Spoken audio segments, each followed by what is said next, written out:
Hello, my friends. It's so good to be back. It's so good to be streaming. We are back once again with Fabula Ultima, Empyrean Hearts, continuing the adventures on as our brave party journeys deeper into the unknown. So, make sure you have yourself a nice hearty mug of meat and a nice comfortable seat. Without further ado, my name's Hippie, I'm your host, and welcome to the bridge. What's up, ladies and gentlefolk? Ugh, it's so good to be here. Kicking ass, taking names, continuing the story once again. We have all our players here this week, so we are going to be having a good old grand old adventure. Yeah, we're gonna just kind of get started here. We're gonna say hello to the players, have them introduce themselves, the usual yada yada yada. So, hello, my friend. Bon Dandy, welcome in. And disembodied voice. Oh, me, disembodied voice. God, is that you? No. This is just schizophrenia. Same thing. God, schizophrenia. What's the difference? What is it? Honestly, I couldn't tell you. All right. Well, welcome back, everyone. Hope you're all doing swell and dandy. All amazing. It's good to have everyone again. All at one table at one time.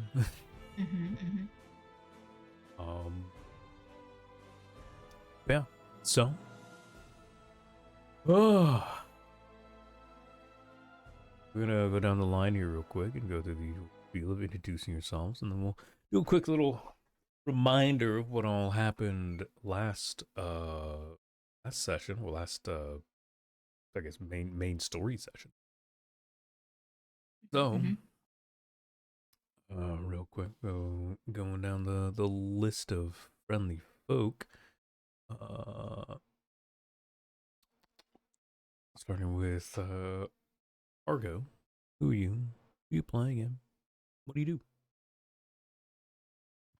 Hey everybody, my name's Argo. I am playing Lusu, Black Knight who is ever so close to finding answers about his past.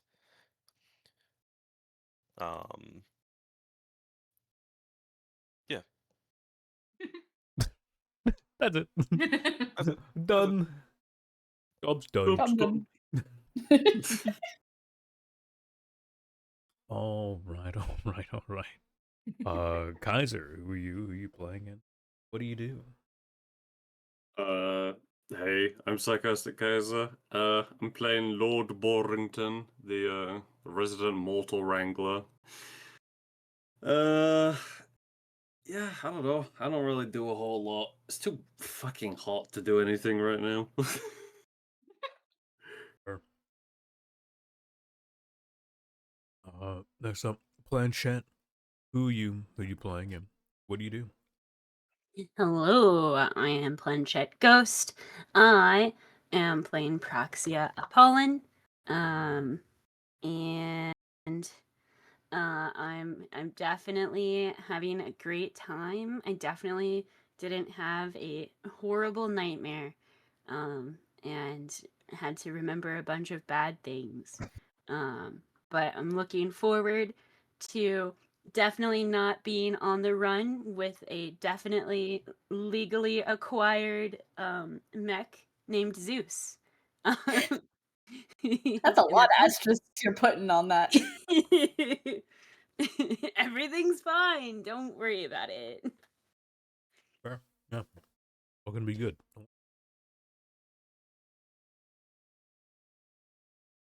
All right. Ramen. You're up next. Who are you? Who are you playing in? What do you do?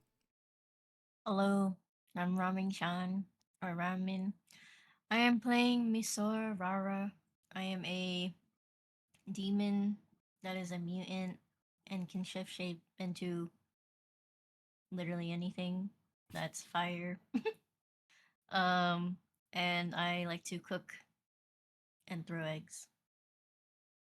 And I was spawned here by Ashley.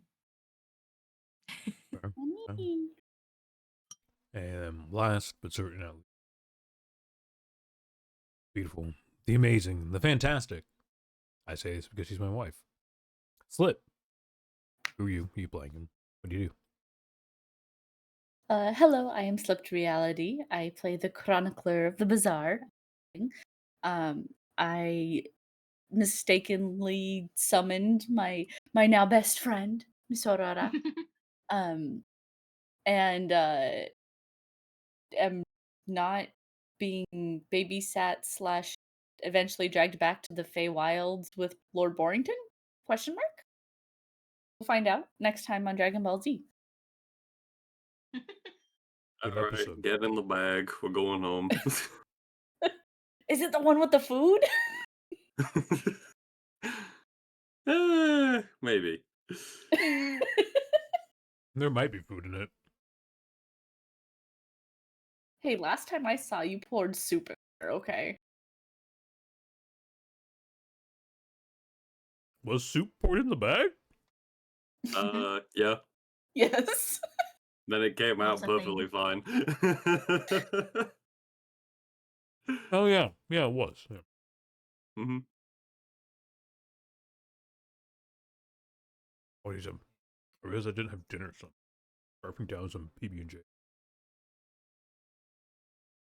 Does anyone here remember what happened at the last official episode of Fabula Ultima? In a dungeon. And we wanted Leaving the to dungeon. Yeah, I think we were leaving something. to go into the library now, or attempt to get to the library. We're in the next Yeah, step. we're pushing open the hatch to enter the library.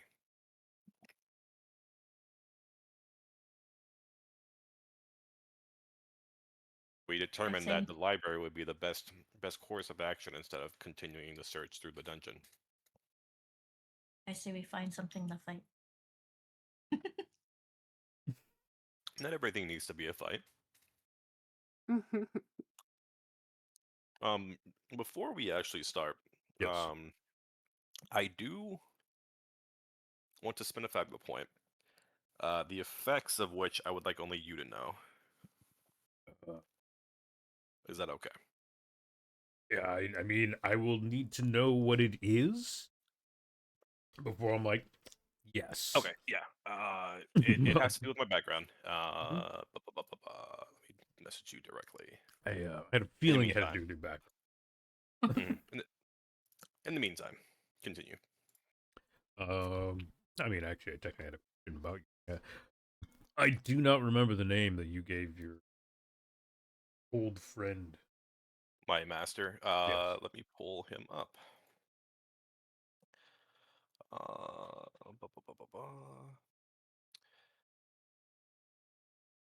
Sil. S-I-L.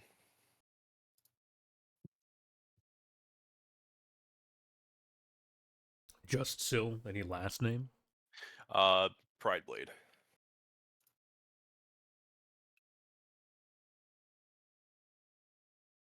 Oh, yeah. I guess DM me your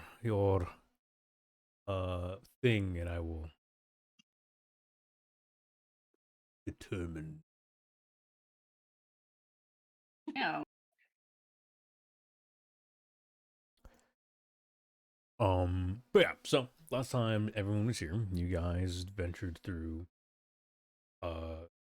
dungeons beneath Gobble Toss, venturing into the underways deeper, trying to find a means to sneak into the royal library, as a means to gain information on the mural that is within the sewers of Kavatas, as well as just figure out what's going on with the city, potentially the resistance, and even some other fun facts. Um,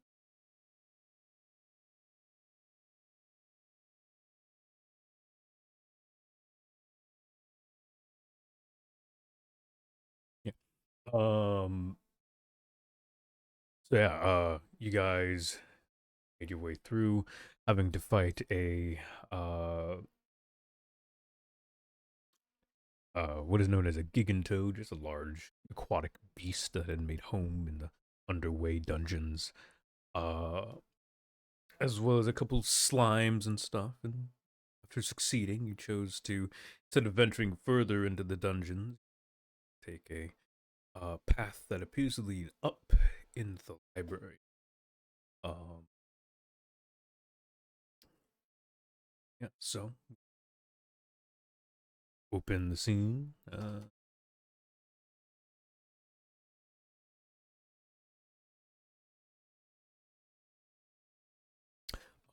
Also, Argo, just as like a heads up, like relative information is totally fine to share with the entire.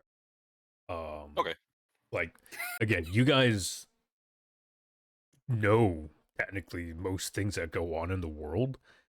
I am not really meant to keep secrets from you. Okay. I mean, it's not like detrimental to the party or anything. It's just for dramatic effect when it Yeah, does come into no, play. I'm sure this guy won't kill them. It's fine. You know, I'm not feeling very confident right now. Um, Nothing to do with you guys. Excuse me, what? What? What do you mean by that? Eh. Uh, would you like me to spill the beans then, if that's the case? so at the end of the day, it's entirely up to you. But that is like a question that you don't have. Like, if you wanted to just blatantly ask it's that question, So- use Fabio Point, you're totally fine. So yeah, so like the issue that I'm having here is that like Lusu wouldn't know this. However, because of his background, uh, it's starting to come into play now. Like all Yeah. of these things are starting to come into play. Um, Yeah, so I guess I'll let everybody know. So Lusu's master, Sil, uh, installed footholds for the true heir. Um, and I am altering the narrative now. Do you want me to use the Fabio point now? yeah, good to me. Okay. I'm altering the narrative that one of those footholds is the royal the royal head librarian. Sil, his master, installed this person here in order to ensure that the true heir had full access to all knowledge. Perfect. Yeah, wrong Okay, with that. wonderful.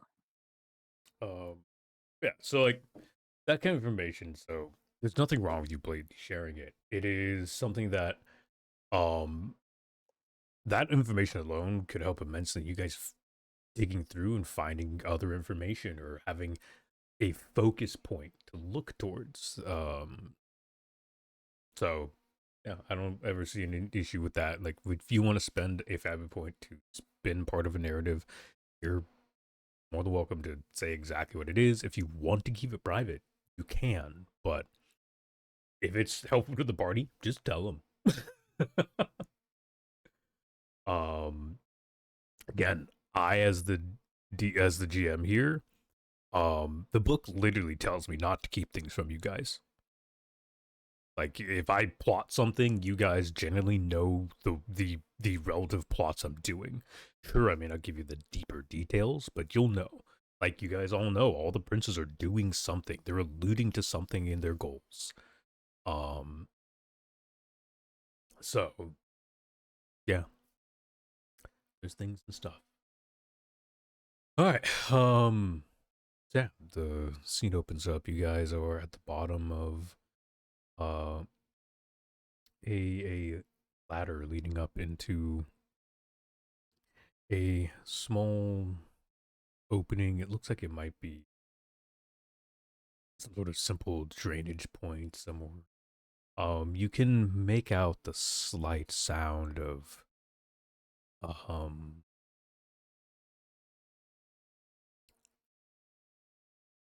not necessarily people, but there is an occupied space above you. You can hear the small echoes of the outside world.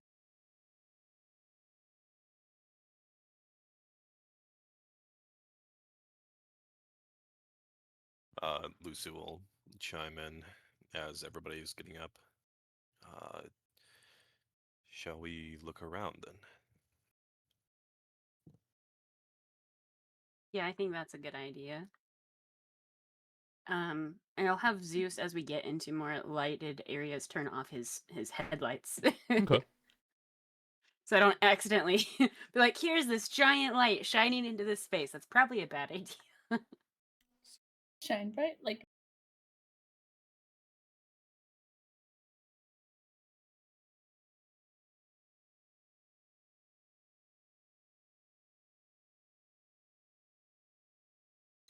Yeah. So you do that. Yeah. Zeus turns off such, and I assume you guys go up the ladder. Yeah, sure. No, we refuse. We're gonna stay right here. the ladder's gonna go up. So you guys climb up the ladder, and who goes first? I suppose I'll lead forward.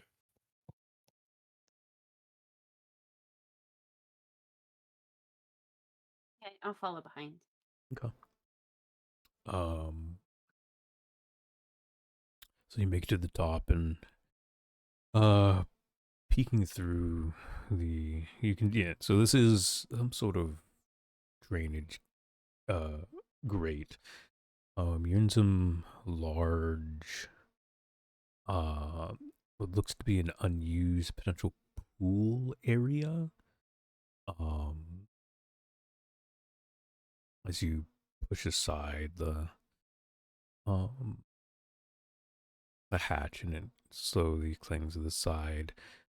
You are in about a 4.5 foot deep marble rectangle. It's tiled and whatnot, and it looks like it hasn't been properly used in a little bit of time. There's a bit of moss growth and a little dirty and dusty. From beyond the pool, you can see the room's probably almost like 30 yards long and maybe 20-ish wide.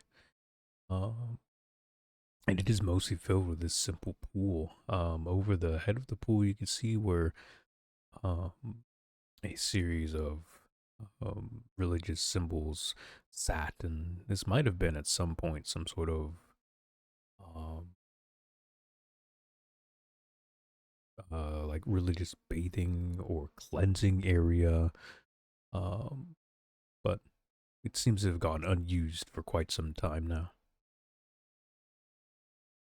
There's a series of doors on the northern and southern end of the room. The northern end is a series of larger, very elegant doors of some sort of oak or similar wood. You know, it's made of mahogany doors. And it seems to be latched shut from the inside, so your side. And then the other side is a smaller door that seems to go to some sort of side room. You're not really sure.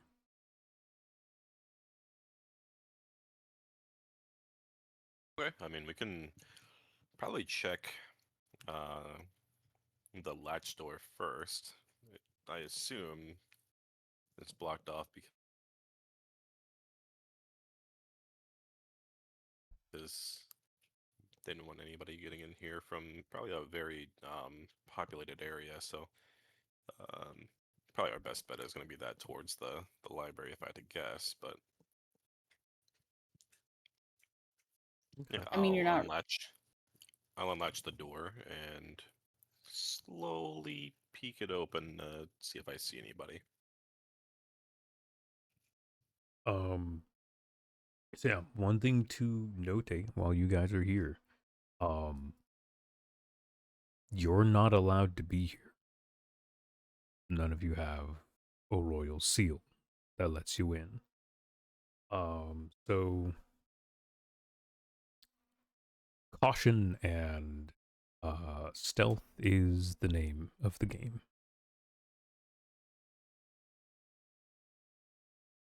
No.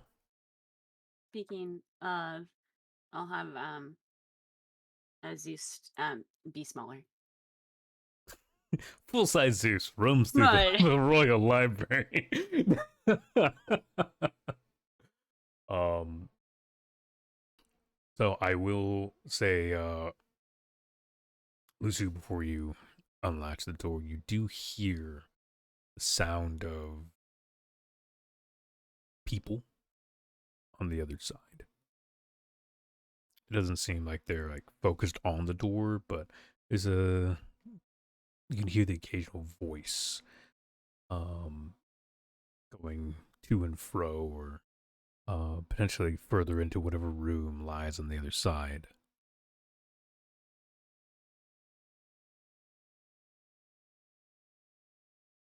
Okay. I mean, I suppose I'll wait until I hear the voices get far enough away, and then I'll unlatch and then create a slight crack just to look into Um, the room. yeah, so the voices aren't like directly near the door, but you can hear there are people on the other side, like in the Gotcha, okay. room on the other side. That unlatching the door,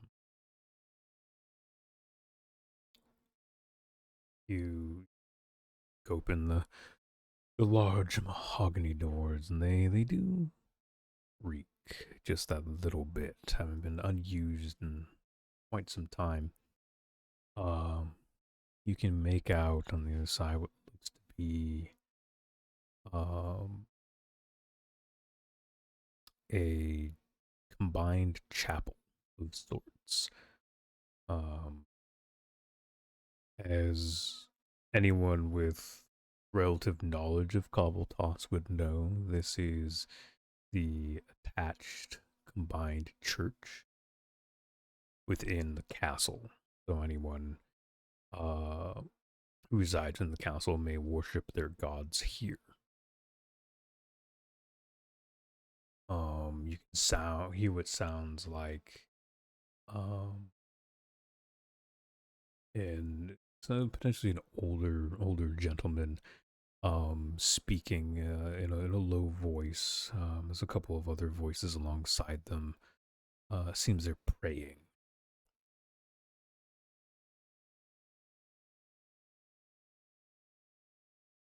I'll feed this information to everybody, and what do you think we should do? I think we should probably see what's behind door number. Yeah, I think moving on would try to keep as much distance from people as possible. But we'll have to keep an eye on that. I'll gently push the door back into place and relatch it for now. Okay.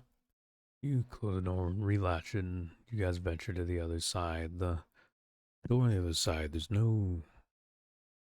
You don't hear anything.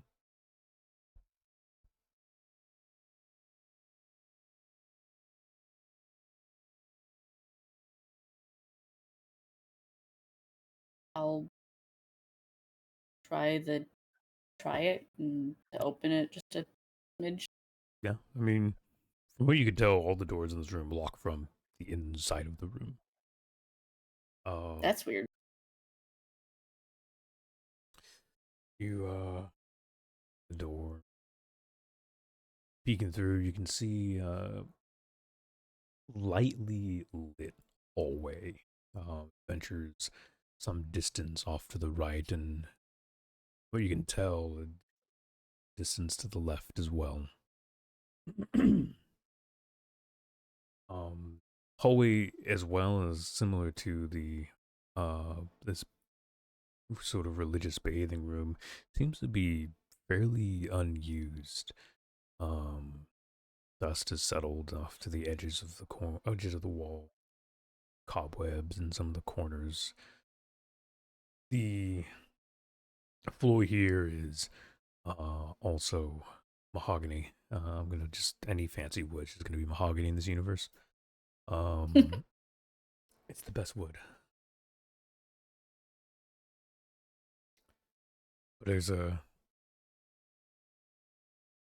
light, like a light turquoise carpet that's spreads across the middle of the hall and stretches down both directions.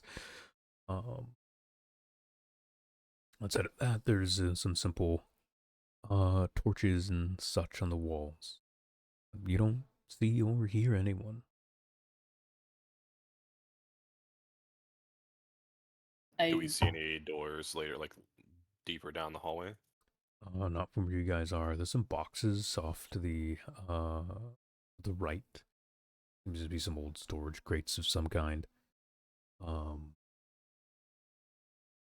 do see that the hallway does eventually turn off. Once again, off to the right, further down, maybe 20 yards.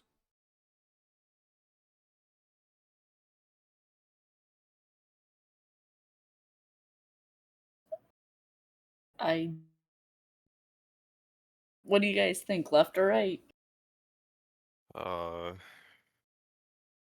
Left is always right, right? In the middle, just walk through the wall. I take out like a coin, take out a small coin, and I toss it in the air, and it lands on heads, and that will be left. Very well. This coin feels rigged. It's a double-headed coin. Wait a minute. Okay. Use a Fabula point. It's a double-headed. I didn't do that.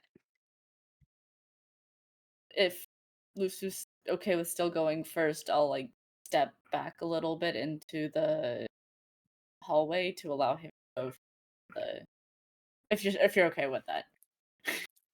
No, Ashling, you need to go first, actually. No. Okay, I'll go first with my -2 armor here. Ashling steps I'll through the go next. hallway and 30 traps are triggered. Yeah, her armor doesn't save her. She's dead. That would actually track. I would step on some sort of trap. There's like 8 landmines and a guillotine. And then I would watch you run into the trap, and then I too would run into the trap. Ooh, tiny. Yeah, all of Ashling's loot just flies out, and there's a little generic ARPG, little light. This green one. Yeah. Anyways, so you guys venture down the hallways after it does break off and turn to the right again. What you can tell, these seem to be some actually quick access halls or back ways for people in the castle to get around easier without dealing with the hustle and bustle of the normal life. But again, they don't seem like they've been used all that long for quite a long time. Outside of you see the Hey, occasional. You're out real bad. Oh, fun. Yeah, we heard 4 and then silence and then another bit and then silence. Fun. We love when Discord just works, isn't it just like the greatest time? It's so great. It's I so genuinely great. think it's just Foundry messing with your PC because it's not very optimized. No, this is just Discord. Just Discord being a shit. Yeah, unfortunately. Fortunately, it just kind of happens pretty regularly. Mm-hmm. I'm just gonna lower the point in which my fucking mic starts picking things up so it doesn't cut out. Ba ba ba. Alright. Alright, so you guys venture down the hall and eventually coming around the corner and whatnot, but these halls are fairly unused. You can see that these appear to be some sort of back halls to navigate through the castle without dealing with the hustle and bustle of people who wander in and out doing whatever official business or visiting or whatnot. Outside of a occasional like storage crate or thing being tossed back here, there doesn't seem to be a whole lot of recent use. You do, as you round the corner, you do see a couple of doors, one off to the left and two on the right side, one almost immediate to your right. You can hear the low echoes of prayers as it seems to be another door leading into the chapel, potentially to let the priest or candle bearers or something in without interrupting mass or prayers. Further down, there is another door, though you know not what lies behind it, as you have not ventured closer to it. So yeah.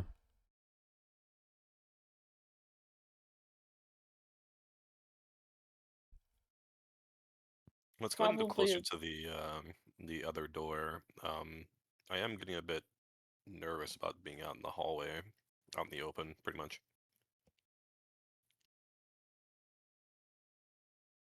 agreed. Keeping head on a swivel. Okay. So you ventured to you just said the closer door, which would be the door on the left. The one that we don't know what's behind it yet. We know what's behind the closer door because that's the one with the prayers. So, Besides, so there's two on the right, one on the left. okay. Closer Sorry. door to you on the right has prayers. There's one on the left that is closer than the one on the right.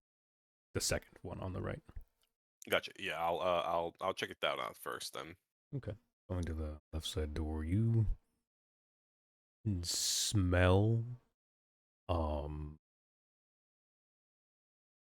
something. It smells of baked goods, breads of some kind, or maybe a bit of desserts, but appears to be leading towards a kitchen at least. You guys hungry? Fiction? It's almost good. For now, we probably should avoid it. We should, yeah. I was gonna say, although that smells really good right now, and after all the fighting we've done in the sewer, I would say we should probably keep moving on so we don't get too distracted. But maybe we can come back later. Yeah, raid the royal kitchen. Oh, can we please? You know how I feel about expensive snacks. Expensive jerky. Let's go. Expensive snacks. It's so much tastier when they're free. Yeah, so yeah, we'll do the last door on the right now. Okay. The door appears to be heavier. It seems to be set into something. It's a little deeper into its framing. You don't hear a lot on the other side.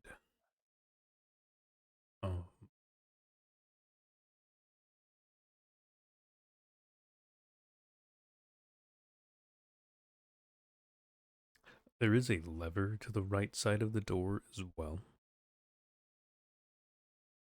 It's small and simple. Seems to be an internal latching system. This is gonna be loud, isn't it? Oh yeah.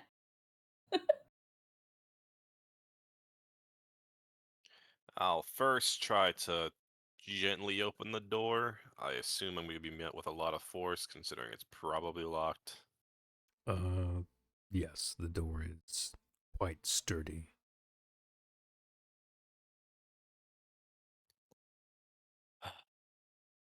I see no way forward other than pulling this lever. Anyone else?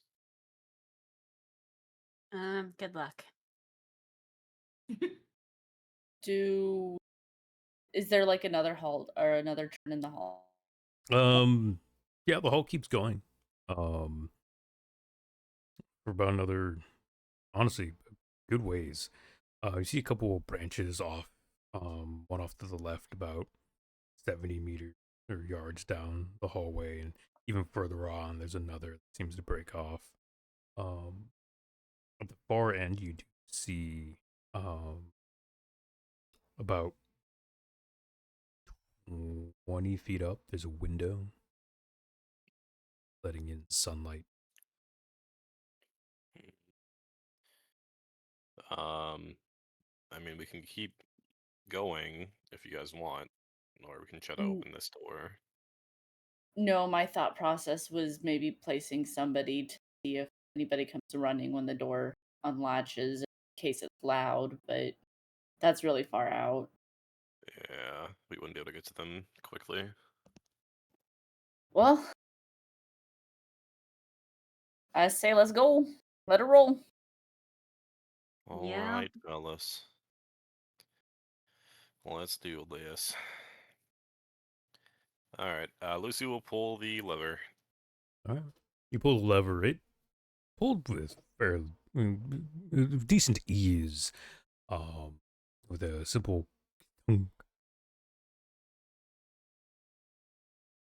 You stand there for a moment and nothing appears to happen. I will try easing the door open now. And with extreme ease, door begins to slide open. You can see uh a fairly clean marble floor beneath it. The door itself extends a couple feet beyond its actual borders, and appears you've opened up what might be some sort of bookcase. You peer inside, just past the cracks of the door you've opened. You can see shelf upon shelf upon shelf upon shelf of books and papers and scrolls and things. And hear off in the distance the constant flipping of paper and scrawling of something, and some people writing. You hear, it sounds like, off to one end, someone explaining or potentially giving a lecture of some sort. You found the Royal Library. I Found where all the let out a nerds live. gasp and Step 1 complete. I'll like let out a gasp and like in a small whisper I'll be like, "You found a secret passageway!" Never minding that we've already found one to get up here, but the bookshelf one is so cool. Uh, so, um, what did the, what was our contact's name again? Bartol? Bartol. Bart- Bartol said that it was a forbidden section that we needed to get to, right? Yes. Or Okay. that is the most likely place you will find the information, like useful information. But you can certainly and check Discord other still places. says no. It's most likely where you'll find We didn't useful hear information. whatever you said before, but Yeah. So the forbidden section is the most likely place we'll find Yep. information, right? Okay. Yes. That's literally all. Okay. Okay, yeah, that's me, sure. All right. So I'll just remind everybody that this is what we're looking for here is the forbidden section.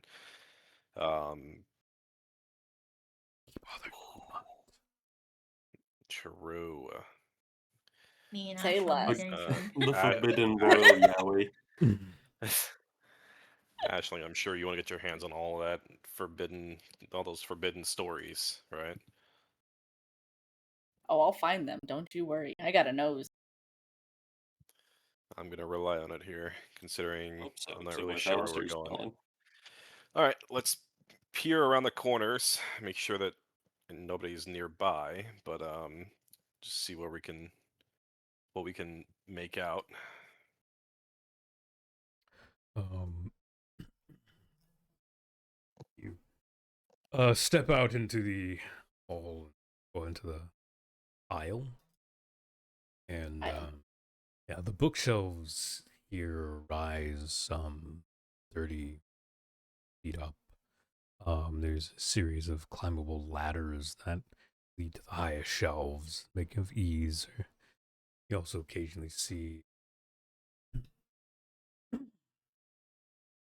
um, the shelves have a series of magical lining the sides that might aid in collection of books for those unable to climb. But yeah, I mean, looking left and right is shelves, books, information. In front of you is another series of large bookshelves, stretches about 20, 20 feet in both directions. Before it rounds off the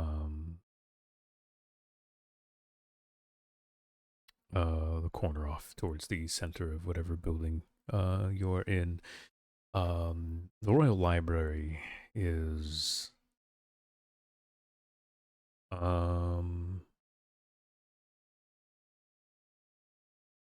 probably about 2 football fields long and twice as wide. There's a lot of information here, and there's also a lot of open space. As you peer around the edges of the bookshelves you're behind, you can see the massive raised ceiling. The top is a colorful mural of some sort of dragon-esque creature, and what you can see might be depictions of the gods painted on the ceiling.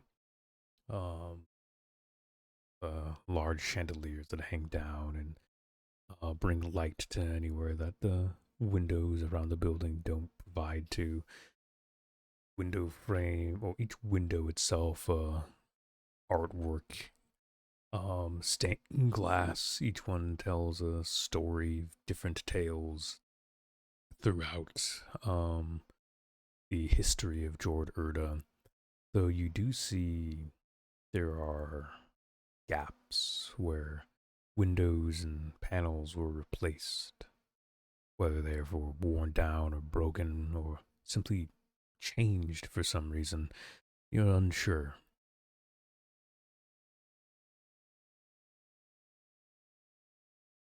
But there is tens of thousands of books in the library.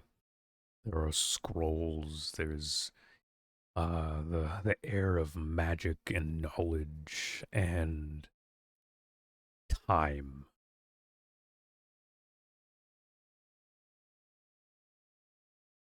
So Ashlyn kind of looks around at all of this, and a little gleam gets in her eye, and she turns to Lord Borrington. Hey, you have your fancy bag, right?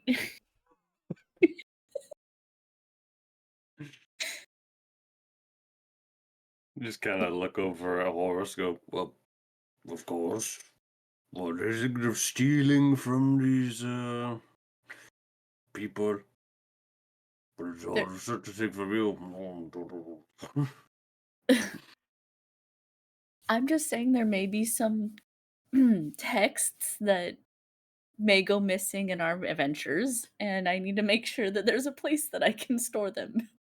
With a hearty harumph, Horace looks to you, Ashling.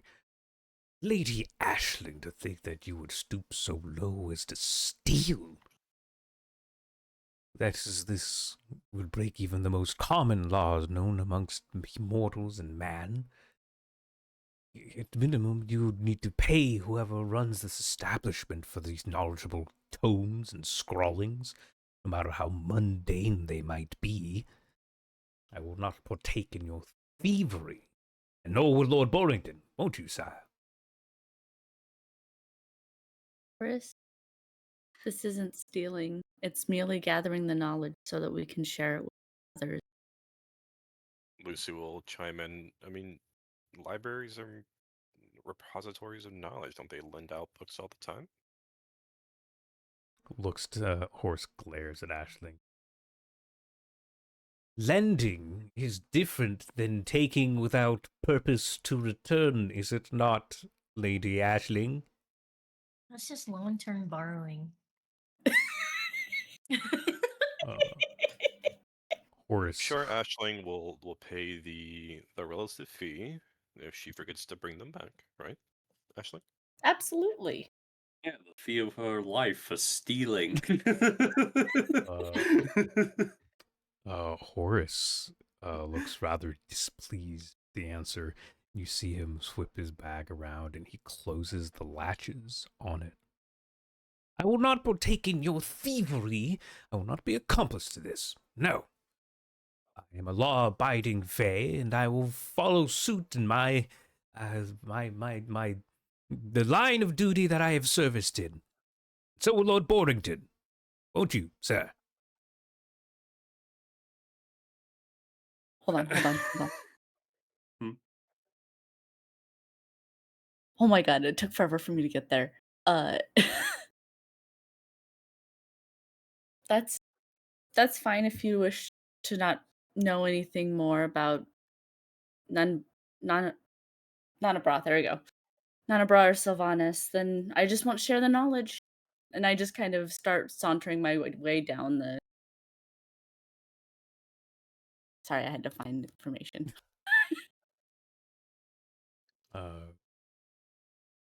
Horace looks at Ashling and then turns towards Lord Borrington. There is no possible way these mortals have books on Fae, would they, my lord? It is If anyone very can find unlikely. it, Ashland can. They can barely remember what they ate the previous day. I doubt they could remember something like that, so... Why would they... Yeah. Unless they probably stole it from the elves down south, if I had to guess, but... Those damn southern elves. Cocky and shoving elves, eh? I just shoot a glance back to Ruby. I sure do love these woods. Also, I do want to... I do want to point out how you were this close to making Horace swear. Yes. Yes. Horace has been around Lord I mean, Borrington and mortals a good while. I mean, to be fair, Ashling, you were the one who almost made him swear. Yes. Horace is he is a stickler for laws and rule. The only thing that really keeps Lord Borrington in line is probably Horace and his absolute that's necessity to follow every law that's been placed, no matter how mundane.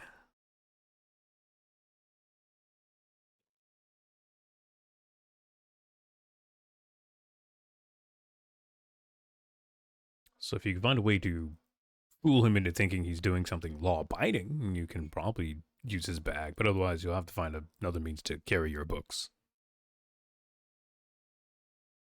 be a glance, but still a thorough glance at least the 3 shelves, like, at my height level, Mm-hmm. um, to see if anything catches my eye whilst I'm keeping to the edge of the library. Like, I do actually start heading down towards the edges of the library to Mm-hmm. see if I can find this. While keeping cover and while she's doing that, I'll be looking for anywhere that might be a forbidden area of the library. As far as you can tell, you are comparison to the entrance of the building. You're on the right side of this building. You're in a slightly raised area of the library. There seems to be some sort of room below you if you peered over a railing. There's a couple staircases that lead down to the main chambers as well.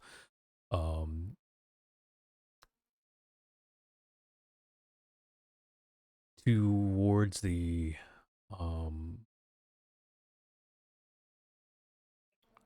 rear center of the library, past what looks to be some sort of small amphitheater, maybe used for lectures or something. Actually, there's a couple of people there. That's probably what you heard earlier. There's a few people having some sort of lecture on knowledge and books and things. But beyond that, you can see a series of doors. One of which does have, well, actually, two of which do have metal grates that have been closed over them.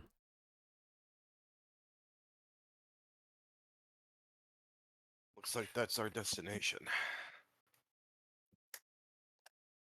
I kind of scrunch my nose. I know it's a forbidden section, but to cut off knowledge? Just shake my head. Okay. Also, as you're walking by, give me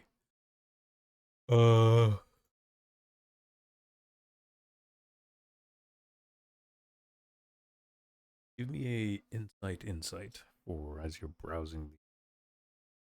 In fact, give me 3. One easy, one normal, one hard. Oi. I have 10. Okay. Anybody else have higher? Distinctly Ashling. Oh, distinctly Ashley. Okay. He decides he wants to make me all search for this stuff. So that's my easy. Easy, medium, easy, normal, hard, right? Yes. Normal. And hard. Aw, man. Damn. Can I spend a Damn. Fabula point to succeed? No. That Sorry. is distinctly held for the solo session. Damn. Damn.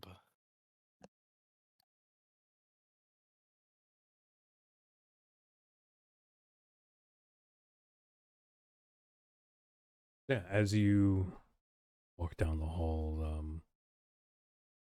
the first shelves that you pass through, simply browsing through, come across a green-spined book. It's well bound and maintained. It's a more recent novelization. It seems to go over the adventures of Horace Longvale, a elven adventurer and geologist. Been prevalent the last 150 years. One of the few elves that still wanders the world openly. This might be a book worth keeping hold of. If you're wishing to learn more about the world at large around you. I kind of tilt my head and Is it a big book or just normal size?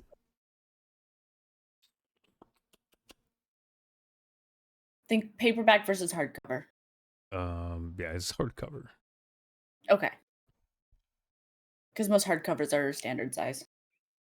Okay, well, this is a fantasy world. Okay, this is why I'm like Yeah, equating it to what we have here, so I can. It's like minor, kind of phone booky, a little smaller than a phone book. Jesus. He's an elf who's been wandering for 150 years. He has a lot to publish. That's you know what that's okay, yeah. I kind of tilt my head and I'm assuming I recognize the name. Yeah. Cuz You've been around for a elf. long time. Yeah. Well, I mean, you're not an elf. Well, no, I'm saying he's an elf. Yeah, he's an elf. Yeah. You recognize the name. Oh. And like the average person might at least know of the traveling elf known as a Horus. Spelled Eharis, by the way.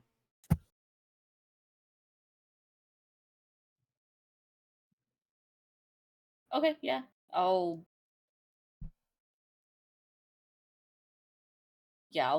grab it. I could still put what do you call it? I can still put it in my backpack. It shouldn't take well, it'll take up space. So you collect the book.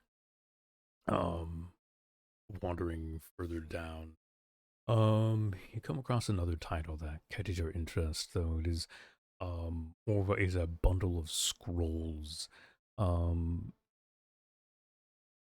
They seem to be uh magical scrollings. Their proper decipherings will require a short bit of time and focus to do so, but what you can tell, they are written in magical tongue. Whether this is written by an elf or potentially even beast folk or fae, will require proper deciphering. It's a bundle of 5 scrolls, each one in a like a metal scroll, or whatever the hell those things are called.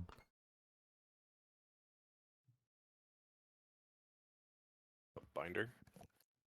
Sure. It's not like the tube that you pop open. It's like the scroll that you like pull open. I think it's still just called a scroll, which is like a metal case for it. Yeah, probably.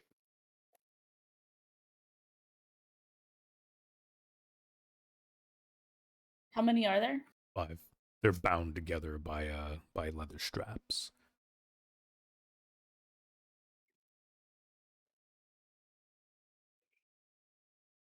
Scrolls of many kings. Mm-hmm.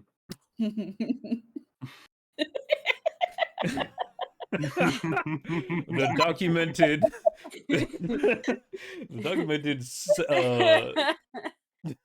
scrolls of elven and magical sexual pleasures.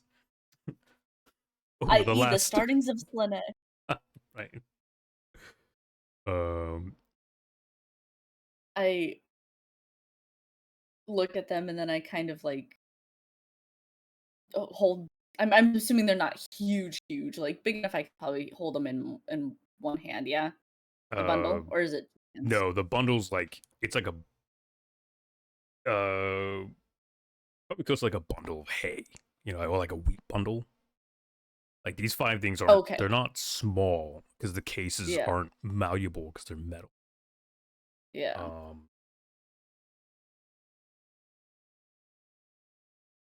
No. Yeah. I'll get a little glint in my eye, and the scrolls will go in my bag as well. I'll turn to Borrington. I think I found something, finally related to home. I'm gonna have to just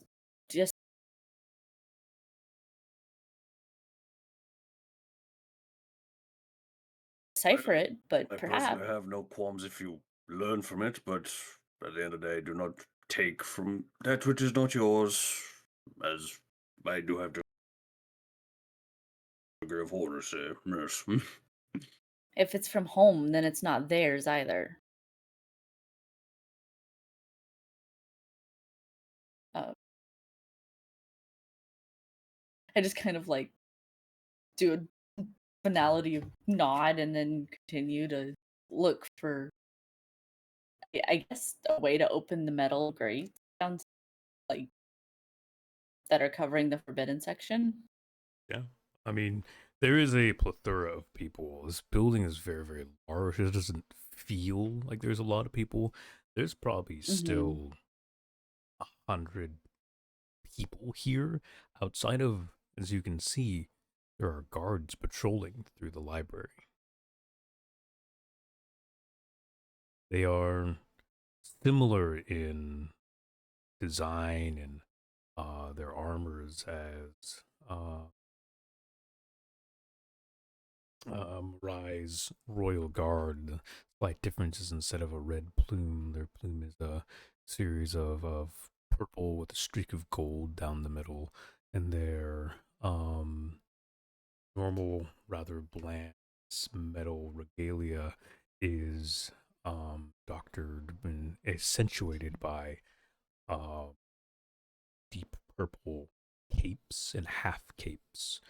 Most of them don slight half cape, but on occasion you see one full length, and it's probably some sort of sign of leadership or an officer of some kind. Total, there's 4 knights with longer capes and some 20 half capes that patrol around. You can see when they do pass by people, their conversations quiet. Noses get tucked into books. Seems that they're keeping an eye on everyone who's coming into the library, monitoring their intake of knowledge, understanding things. Down in the center of the library, a large circular desk behind. It's a couple of librarians slash receptionists. One of them is a old man, though he's probably stands at an easy 6 feet tall, even slightly hunched over. You see quite the presence. Is cleanly cut, but mid chest length beard is graying with age. Walks with a large cane, almost similar. Almost looks more like a staff than an acting cane. His robes also match the regalia of the guards around the library. Deep purple, the intricate inlaid gold linings and designs along his robe. From a distance, almost look like the stars that span the night sky. Talking to another librarian before he wanders off towards the um, small amphitheater where you see about 15 people in the midst of a lecture. Looks to be a,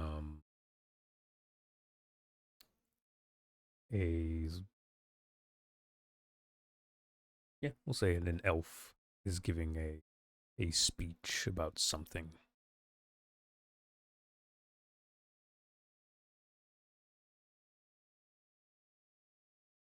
I'm assuming we can't hear where we're at. No, you cannot hear distinctly from where you are at. Um, whether due to magical means or simply a well-designed amphitheater. Um,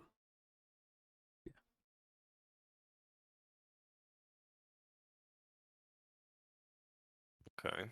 Um,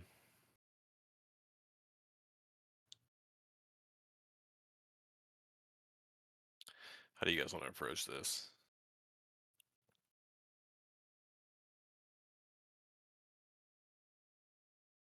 Well, Do you know what the contact? I guess it'd be a contact. What he looks like in here? Maybe we can talk with him. You don't know any contact there.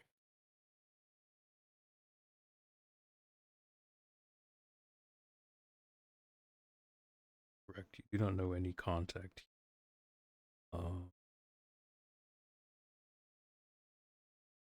You guys chose to sneak in, so out. Oh yeah, Any.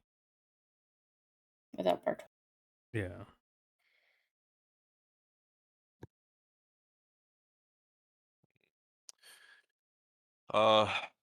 Suppose we'll try to keep our distance while ever so slightly getting closer to the forbidden area. Okay. Are you going to try and wander as a group, or are you going to try and spread yourselves out a little bit? That is a wonderful question. As much as I hate to say split the group, it would be easier for us to sneak if we're in small.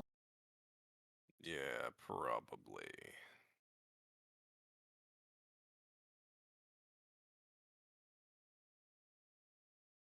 What do y'all think? I agree. Sadly, I agree.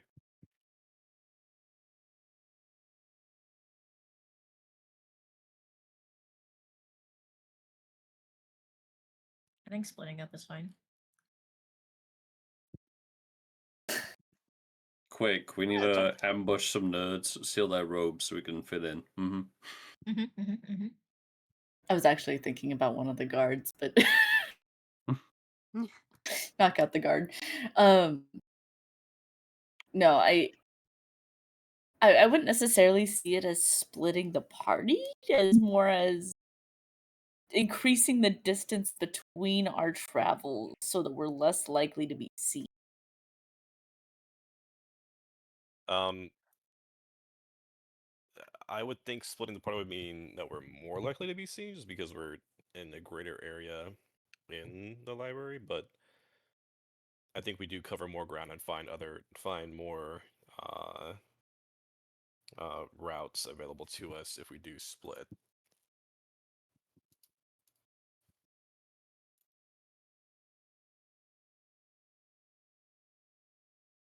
Anybody else?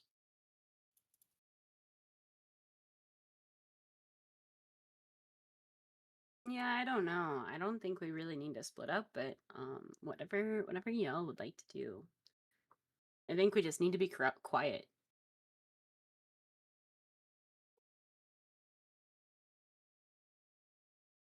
I roll stealth. Clunk, clunk, clunk, clunk. Right. I am in full armor. I don't think my stealth is gonna be very good, but No, oh god, this is just like those missions where you're like trying to avoid the lights. Congratulations, you Look- stealth mission. The very not stealthy party. I mean, Uh. maybe we can have Misora create some little egg bombs that explode in random Let's locations. blow up the library. Do not blow up the No, library. we can roll them out the door and into other places, and then they'll go off and distract everyone. We'll blow up the connecting buildings to the library. There we go. That's better. Blow up the chapel. It's fine. Let's piss off some gods while we're at it. I mean, I guess maybe a distraction, but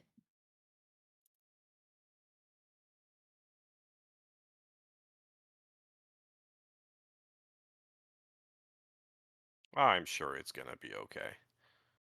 I mean, yeah, we can, as long as we group up. So either small parties or we group up real tight would be the recommendation. If you think it's better for us to stay together, then I think then we just stay together and we just stick to the outskirts. Yeah, I think we probably should just stick together and just stick to the outskirts. In my opinion, but that's just me. If Yeah, I anybody think else that has would a be better- best. Yeah. Okay. Again, if Let's anybody do else it. has a better idea, please speak up.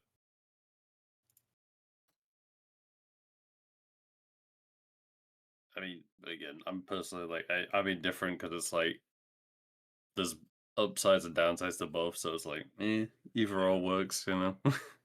Hmm.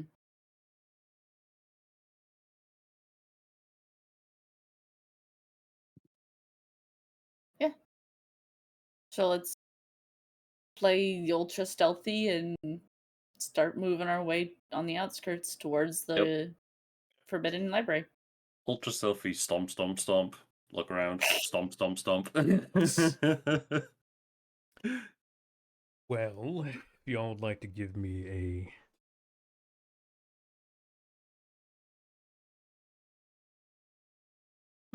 well, no. As you guys walk through shelves, bookcases, and you eventually come across what looks like to be two students, late teens, early 20s, both human. They're looking over a book. They're in uniform for one of the colleges from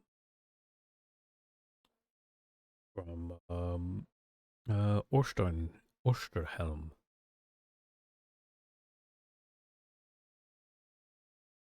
They seem to be going through a series of books and trying to figure out some more.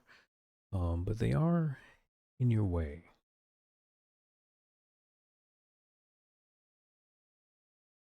Nothing a chokehold can't fix. Egg bombs, egg I bombs, wish egg bombs. I wish I had a put to sleep type of polymorph. I mean, Yeah. I have a put to sleep move. Poison egg bombs. um The eggs are Sleep not omnipotent. punch. Sleep punch. I was thinking less violent. You know, just a chokehold will do. You know, it'll put them to sleep.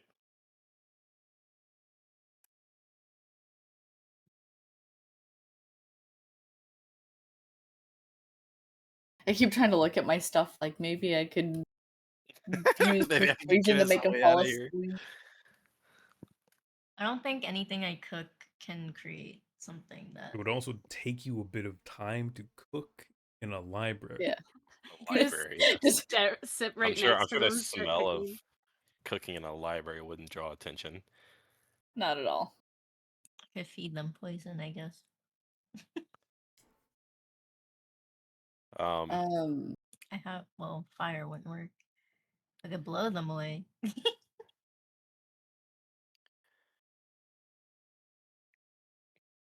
ca- You said there's two, right? Yeah. Lucy will just turn to Borrington. Are you familiar with a chokehold, Borrington?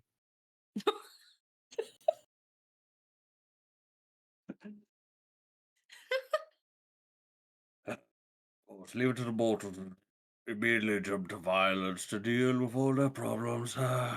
Yes, I'm familiar.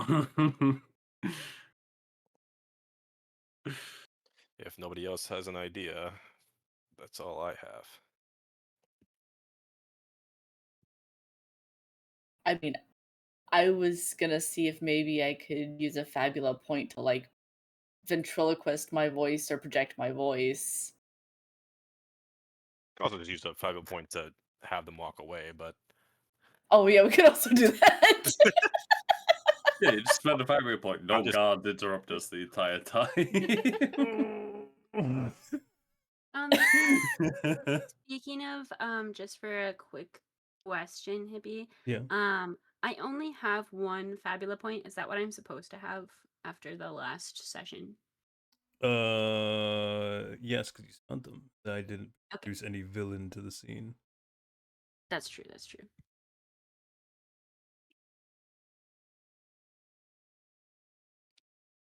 Actually, let's do this the easy way. Yeah, can I just spend a Fabula point for them to like find what they were looking for and walk the other way away from us? Yes. Okay, I'm gonna do that. Holy shit. Also, I won't lie. They're two students. You guys could have just walked by, like they would have been curious, but like, Christ. Listen, Well, I don't to be trust fair, students. What if we poison the students? Kill the children. How dare they read in our pathway? I mean, What is wrong with you people? A lot. Look, I'm just saying. The moment we met a random child, the party's intuition was we are adopting it and abducting them. So like, I mean, at least then you it know. was parenthood, not murder. Nothing about a chokehold screams murder. It's just putting them to sleep. It's assault Assault, yes. on not murder. children. Assault, yes. Not You Okay, murder. said they well, were well, early it's 20s. fine. I said teens, maybe early 20s. I didn't want to give a fucking age. God, they're students. I'm about to be a student. I'm 29, okay? Like, student doesn't mean I was just anything. saying, I'm a student. I'm 33. Like, chill. Damn. Congrats, you're both the anime stereotypical old person in class. Wow, fuck you. Continuing on. They have moved. We may continue with Yes, our as trek. you guys just kind of wait, a third student hops over and with a quiet giggle they present a book. The others seem excited and they put back a couple before wandering off towards a table to find seating and begin studying.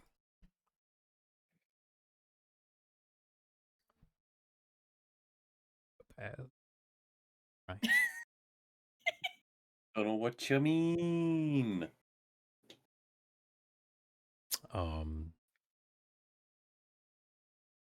Yeah, so you guys make your way further.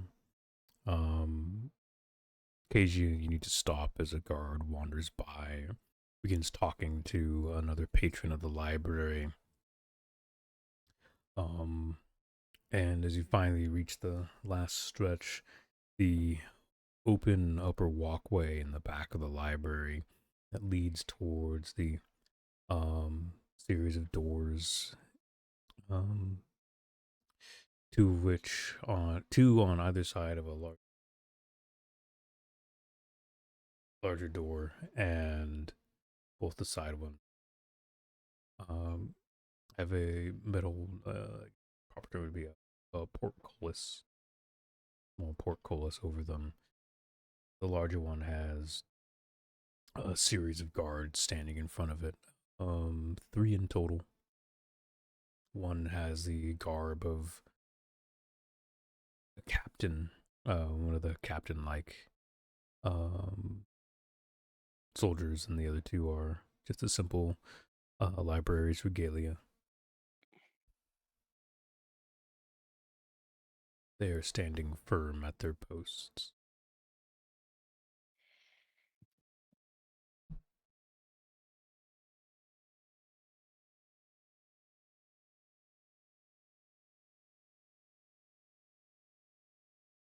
Put a Lusu's arm. All right, now it's your turn. Good luck. I apologize. I had a very loud application playing on my ear. I did not hear the past 2 minutes. Oh. I do apologize. This guy trying to kill me. England We are. children. We're trying for you. There's you guys have made it towards the back of the library. There's 3 guards standing in front of a large door, and then on either side of that door is a smaller door, probably normal door size. The larger door is 12 feet tall. Yeah, 12 feet tall. It's elegant, outlined in beautiful carved and wooden embroidery and whatnot. But in front of that door, 2 guards with the normal library's regalia, and 1 guard who seems to be donning some sort of captain or officer's plating. Okay. Yeah.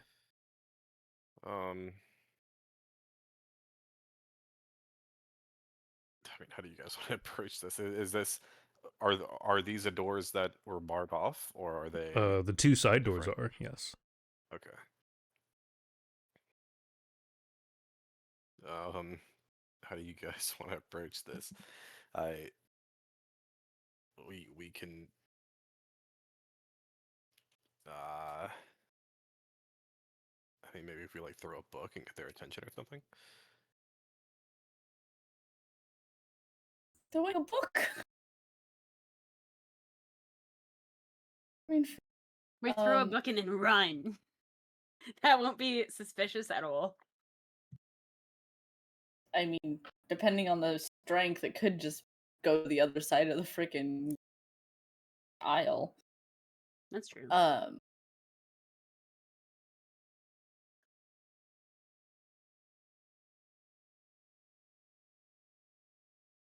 Just walk up to them. Hey guys, I would like to get into this door, please. Let me in. It's the Eric I mean- Andre bit. Let me in.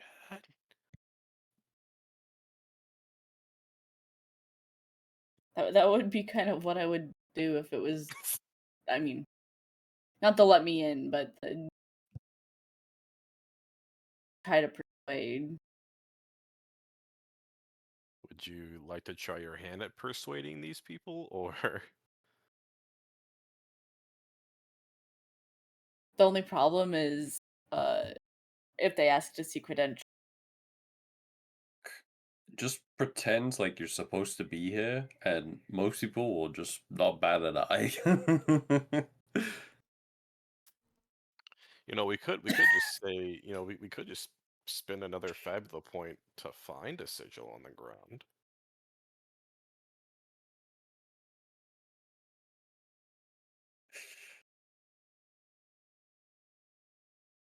Could.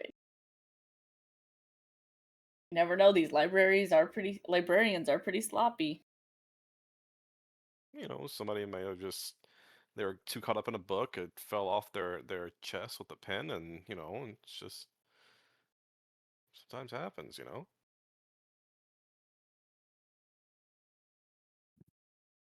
I only have, let's see how many Fabula points I have left. I have a grand total of, I think it's 2 left. Yeah, I have 2 left. Oh, I might as well. I still have 6. It might as well be me.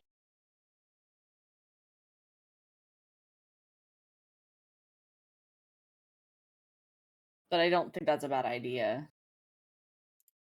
What, like using it to spawn a sigil for us? Yeah. And then just one of us wears it holding a book like we're running Yeah. to get answers. Maybe. Yeah. Which one of you psychopaths is gonna look like a fucking librarian? I mean, Me, Ashley would probably probably. be the best. Yeah, Ashley would probably be the best. I'm sure Lord Borrington can play it off. Yeah, go ahead. You got this. Is this an acceptable I spend the Fabula point first?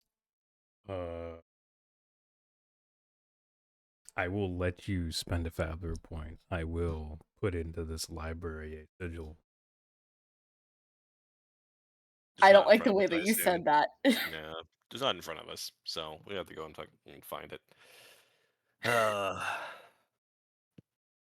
You're such a fucking genius. I wish to spend a Fabula point to spawn a sigil in front of me.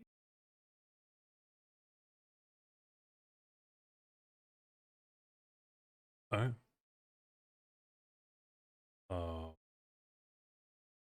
Spend a Fabula point. As you're thinking and around, you notice that one of the students that you had passed by had left on the shelf a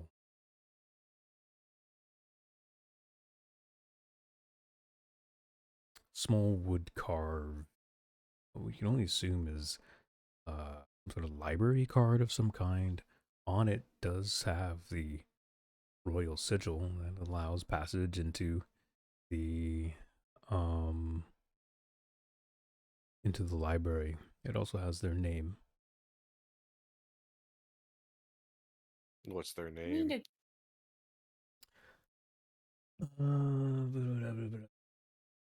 Is it a male or a female name? That's the only thing I'm really concerned about.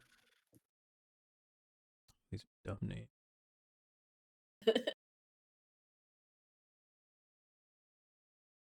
What are all these dumb names? I mean, really, we're only concerned about if Ashlyn can pass as It them. says Elias on it. Yeah, it is Ashlyn can pass as an Elias. She looks like an Elias, right, guys? Right? It's an Right? androgynous name. It's fine. Sure. Yeah.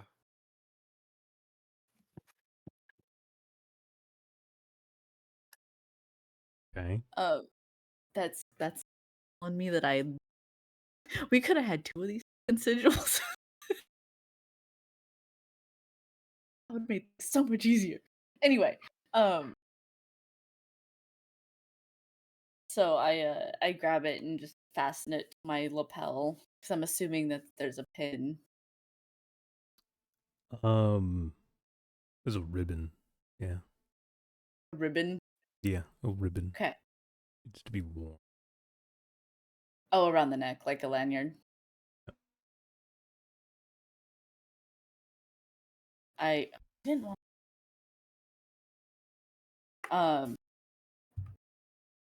So I'll put it on and then turn to the others. Are we all going through, or am I gonna take 1 or 2 of you with me? I feel like the whole group of us trying to get in with only one of these things might be a bit of a stretch. Probably, if you're gonna take anybody, take like 1 or 2 people. Like 2 absolute max. One's easy to, you know, bullshit your way through, but 2 is pushing it, I think. I mean, at the very least, Lucy, you need to come with.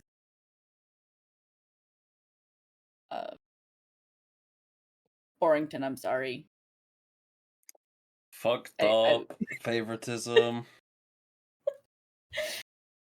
You'll hear this in the the 2 chords. I am unsurprised.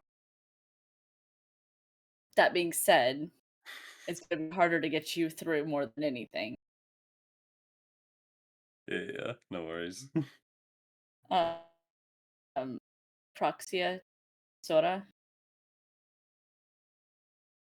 Do y'all want to stay out Thumbs up. here, or do one of y'all want to come with? I'll go. And I'll stay here with I'll stay with Lord Borrington. So you can just. Yeah, it's very important that I gesture to Lord Borrington if anything happens. Gesturing to Lord Makes Bourne. It is actually the most important thing. Oh, Christ. I just want a picture of Proxia doing the Will Smith like to Jada gesture. that is my desire now. Okay.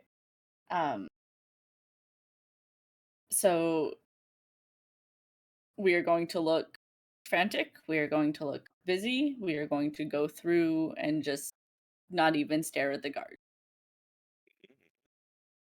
Okay. Very well. Tell I've done this twice. I just kind of like adjust my vest a little bit and then start walking at a brisk, busy pace, a like worried look on my face as I head towards the door.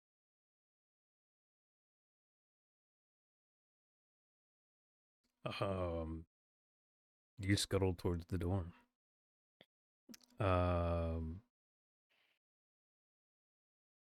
As you close within 20 feet, the captain steps in front of you, slams his spear onto the ground. It echoes library.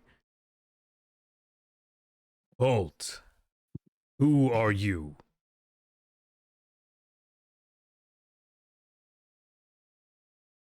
I want to make sure I pronounce it. Elias, right? Hmm. Okay. Yeah, I wrote it specifically, down as Elias. uh, Elias. yeah, Elias Somerset is last name, but Oh, perfect. That totally sounds Elven. We love it.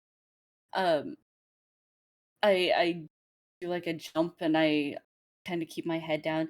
Elias Somerset, sir. Please, I need to hurry. I need to finish this paper.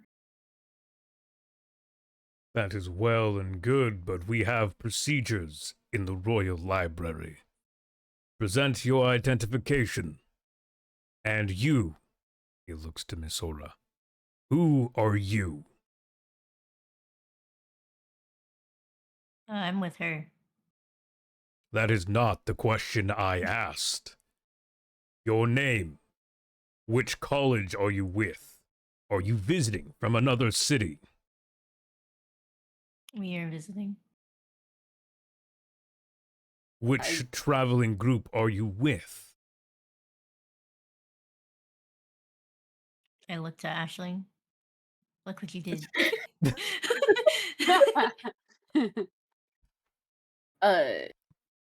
We're with Osterhelm, sir. There are two colleges from Osterhelm. Which are you with? I kind of flinch a little bit, and I'm really trying to push this persuasion. Just saying, flinch a little bit, and then bow a little bit. Oh God, I don't remember what the two colleges were. I never named any of them. Oh, you didn't? Oh God. These are places for you guys to fill out and find out. If you would like me to give you some names for some schools, I can generate some, but this is a world you guys make. Hold on. 2 seconds. 2 seconds.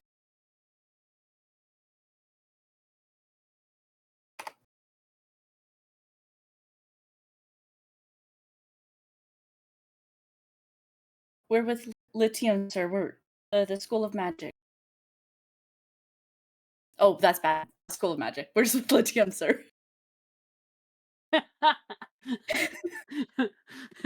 We're losers.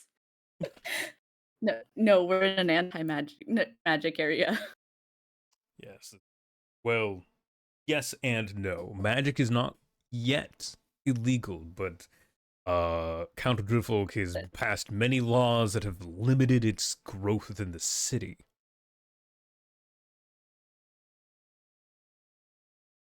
Hence, I just. Yeah. I guess send me the fucking name, by the way.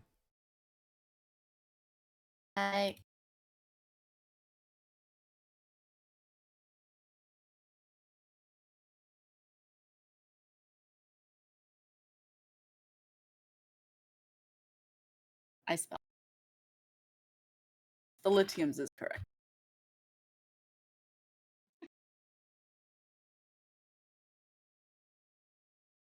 Lithium.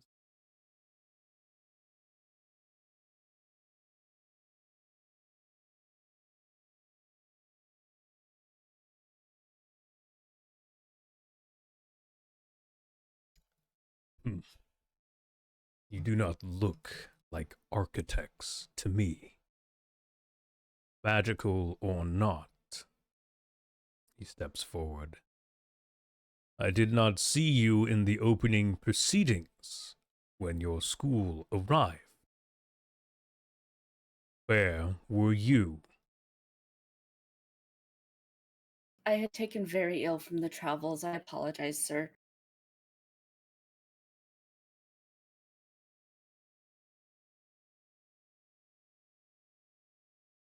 He looks to Bisora again.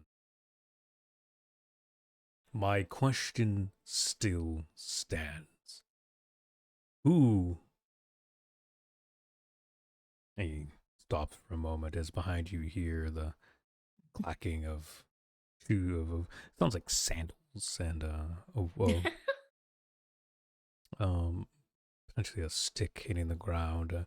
Oh, there you are, young ladies. I have been looking for you all morning. Please, Captain, forgive me. These are students visiting from the schools of Ulsterhelm. They are my honored guests. Please, ladies, this way, please. He grabs you two by the shoulder and turns you away. He quickly whispers in your ear, "Take me to your companions. We have things to discuss." It's like Yeah. tense. We both nod. Stare at Minnesota. Thank you. Sir, of course, sir. Yes, this way. If you're looking for the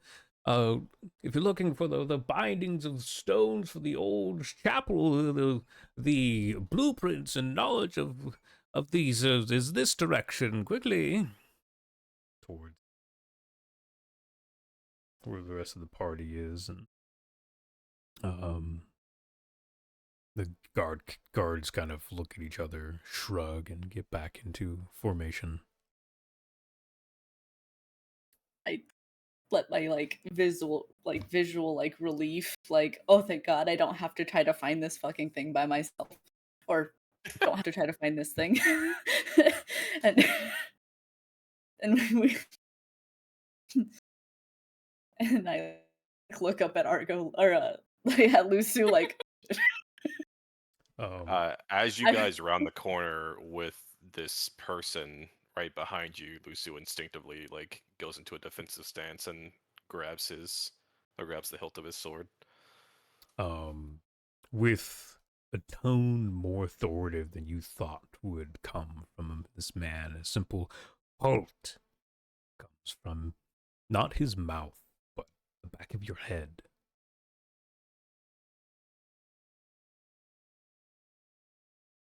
Do not raise your weapon to me, knight. I've been watching you all wander through my library. You think the royal court wouldn't have eyes and ears in the back of every corner of their secret tomes and knowledgeable things? He reaches down and plucks from Ashling's bag the small knowledge of travel book from whatever the fuck I named that elf. Forest. You think that we don't keep track of all of our text and tome and scrolls? He looks at you knowingly. He's got a slightly conniving smile across his face, though. I just sheepishly, I just needed more. Yes. Those long-lived find much interesting texts along these walls. Ah. Now then, tell me, who might you be? You are not guests of the royal court, I can tell. Thieving from students? Plucks the, I guess, library card from around your neck, the sigil. I will be returning this to the student who lost it. I think you're in trouble. Wait till I get wait till they get an earful from me later. See, I told you should listen to Horus. He is most knowledgeable on these law things. Yes. To be fair, I didn't steal the library card, okay? We found it. Lucio will relax his stance. It seems like this person isn't going to turn us in or anything like that. Lucio will kind of scan his surroundings and look towards I assume, old man. Is that correct? Yes, this is the old man you saw down in center of the library. He stands at a even more impressive stature than you thought beforehand. Even slumped, he's well above 6.5 feet tall. He is human in look, but he seems to be a mixture of that and something else fantastical. Lucy will ask, "Who are you?" You wander into my library and you don't even know its patron. Interesting. Interesting. I am Uranus Leventius, proprietor of this library and collector of many of its knowledgeable tomes. I have been the watcher and caretaker for these tomes for quite some time. My father before and his father before.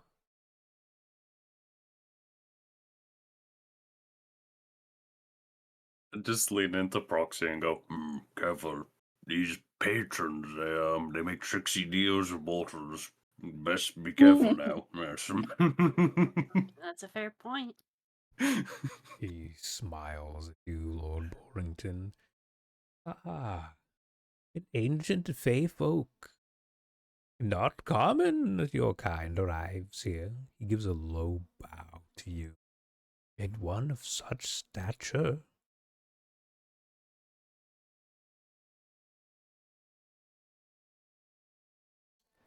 Someone who actually has a discerning eye for once. This is rather uncommon between your kind, but that's an unwelcome one.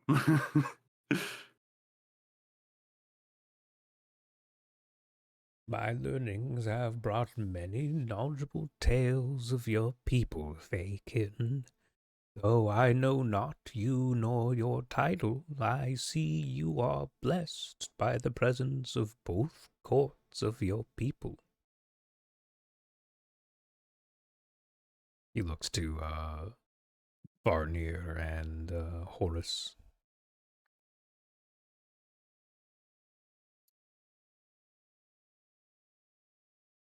Now then, what brings such conniving people into my library? What knowledge beyond the forbidden doors has caught your eye? He looks to you, by the way, Lusu.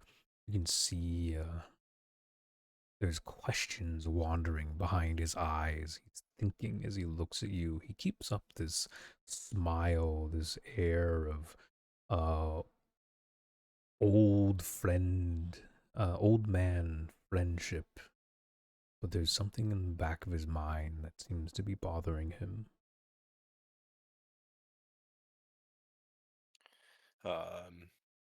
Lucy will, I guess, speak up. I suppose you would be as good of a person to ask as any. What do you know of the mural deep in the sewers?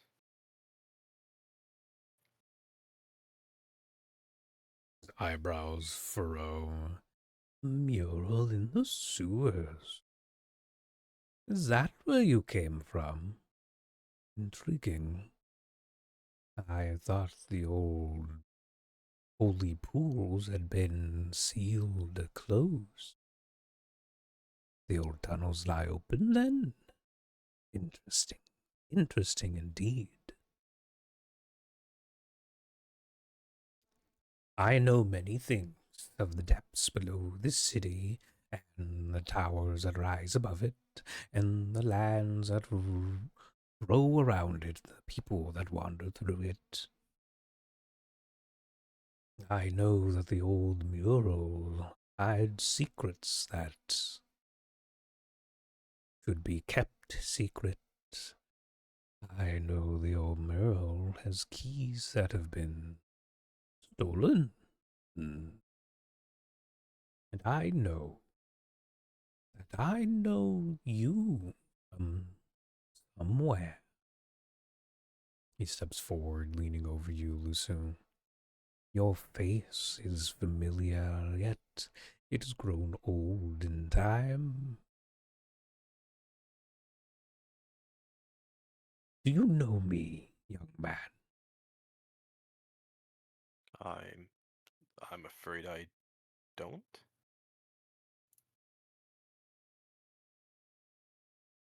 You Interesting. know me? Mm, yours is a face I should recognize, but there's something wrong. There's something missing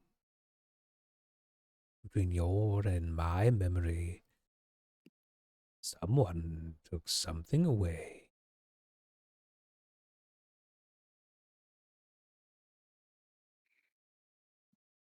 Does anything tug at my mind at this, or Um,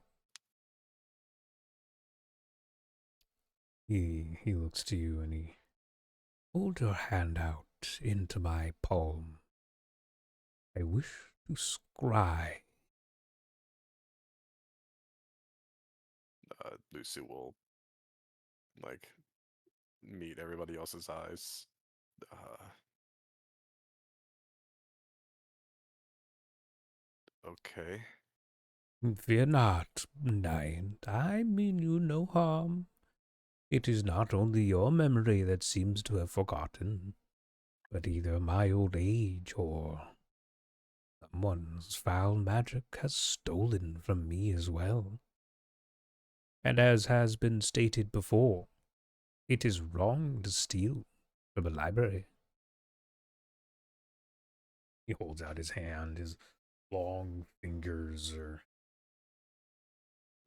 unnatural and wrinkly, but they are gentle in nature.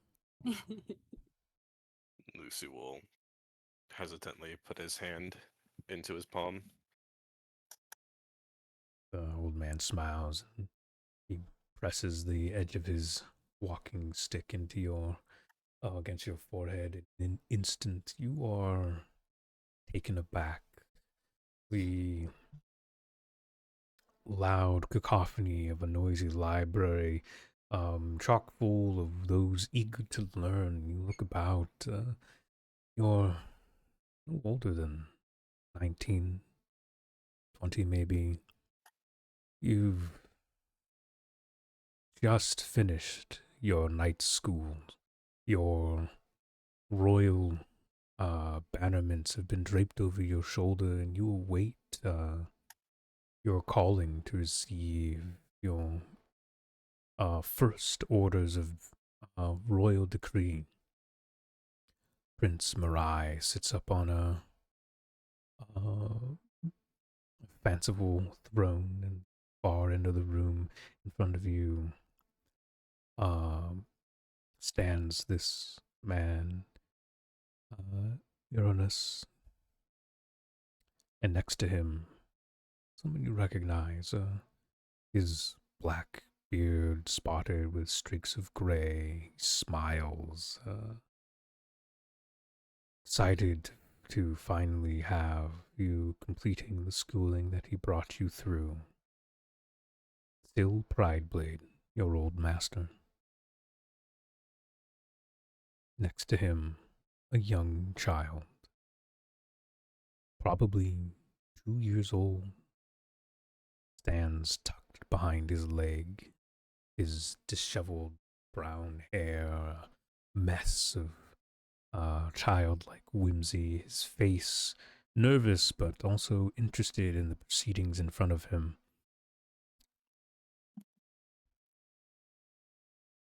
Your name is called and you step forward towards your master. Then you are cut back to the library of today. Uranus stands before you and looks down. Ah, you are young Lusu, are you not? I am. Do I remember these things as they're spewing out into my mind. This is your memory. You. Last I saw you in the library, you had received your knighthood under the prince. You went to serve your master.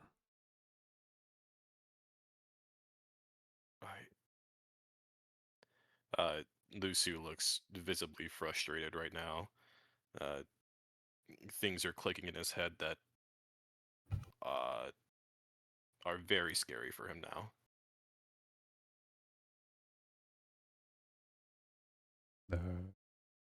Uranus looks at you again, his brow slightly furrowed. It is a shame that Lord Prideblade passed at such a pivotal time in the lives of the people. To think to pass in such a calm way, almost unnatural for a knight of his stature. And your disappearance and the rebellion.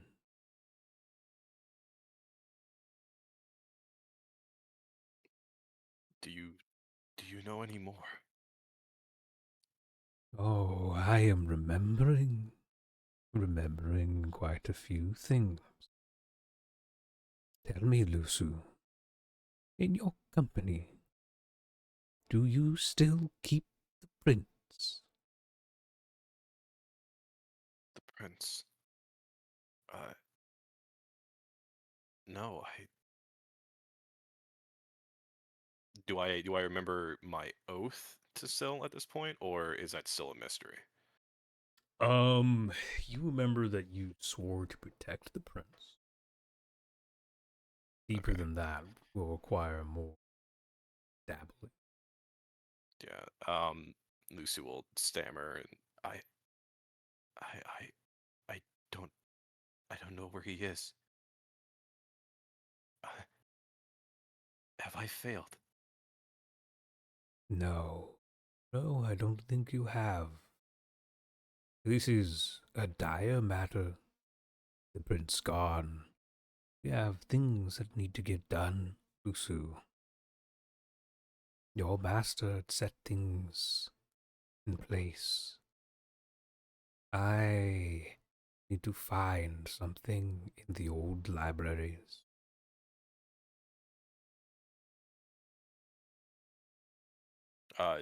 This is like with the large amount of information that's flooding his brain now. I think it's pretty safe to say Lucy is very emotional right now. He's kind of tearing up a bit. Yeah. Until now, you didn't remember your master's name nor his face.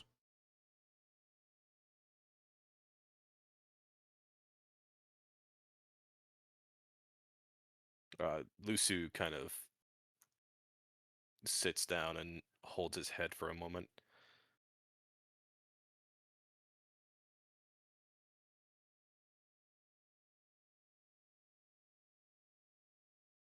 What what must we do? Is there a plan in place? There is, but if we wish to achieve it, we'll need to find the king's old blade. The key you so search, the key you so seek, if you truly are interested in the mural within the sewers.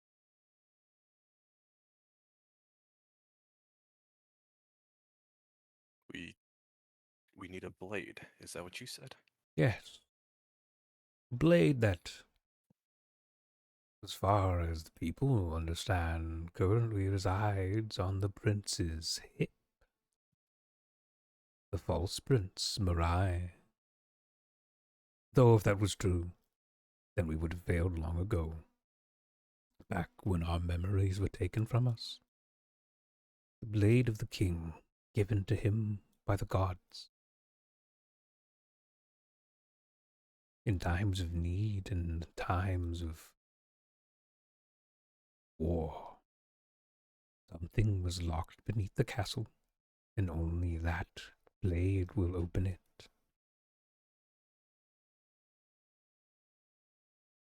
It is also the standing sigil of he who rightfully sits upon the throne. If Morai has not broken the mirror already, what resides on his hip is a replica. Like him, a fake.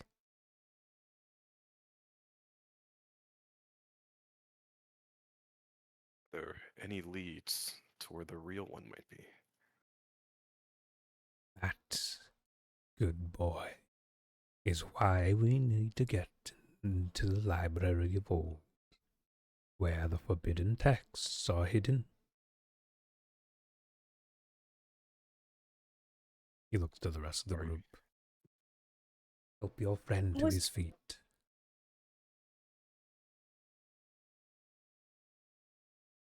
What were you going to say? Oh no, I was just what I was trying to do. No, I'll walk up, hold out a hand.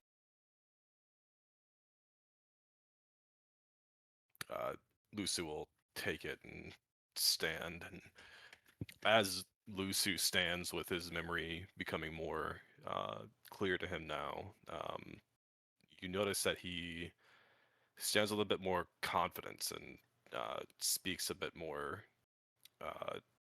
clearer now.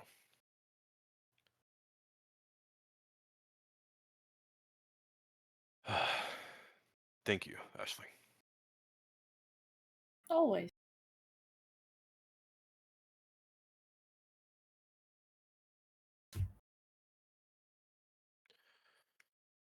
Well, shall we? Yes, we shall. Do a flourish to like lead the way, or like have them lead the way. Lucy will walk alongside. What's his name one more time? I'm gonna write it down. Ironis Liventius. IRNAS LIVENTIUS. Got it. Oh, you misspelled it slightly. With a silent Y in the middle of both names and an H at the end. I will stab you. I don't mean the Y's in the middle of the letters of all names. I mean it's between both names. Is this a romanticy?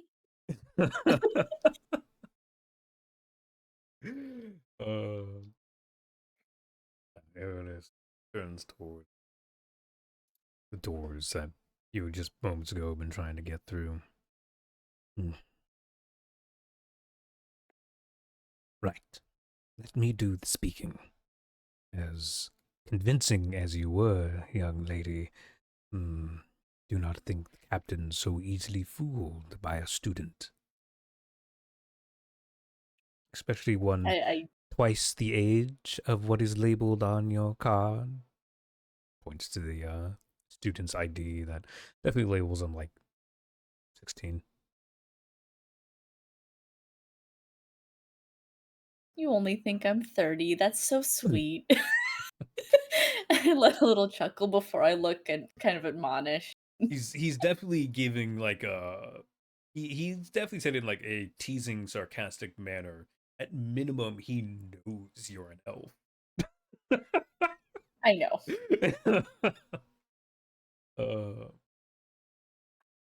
Turns to dust off and adjust his robes before beginning a quick, long stride towards the door. Keep up, keep up.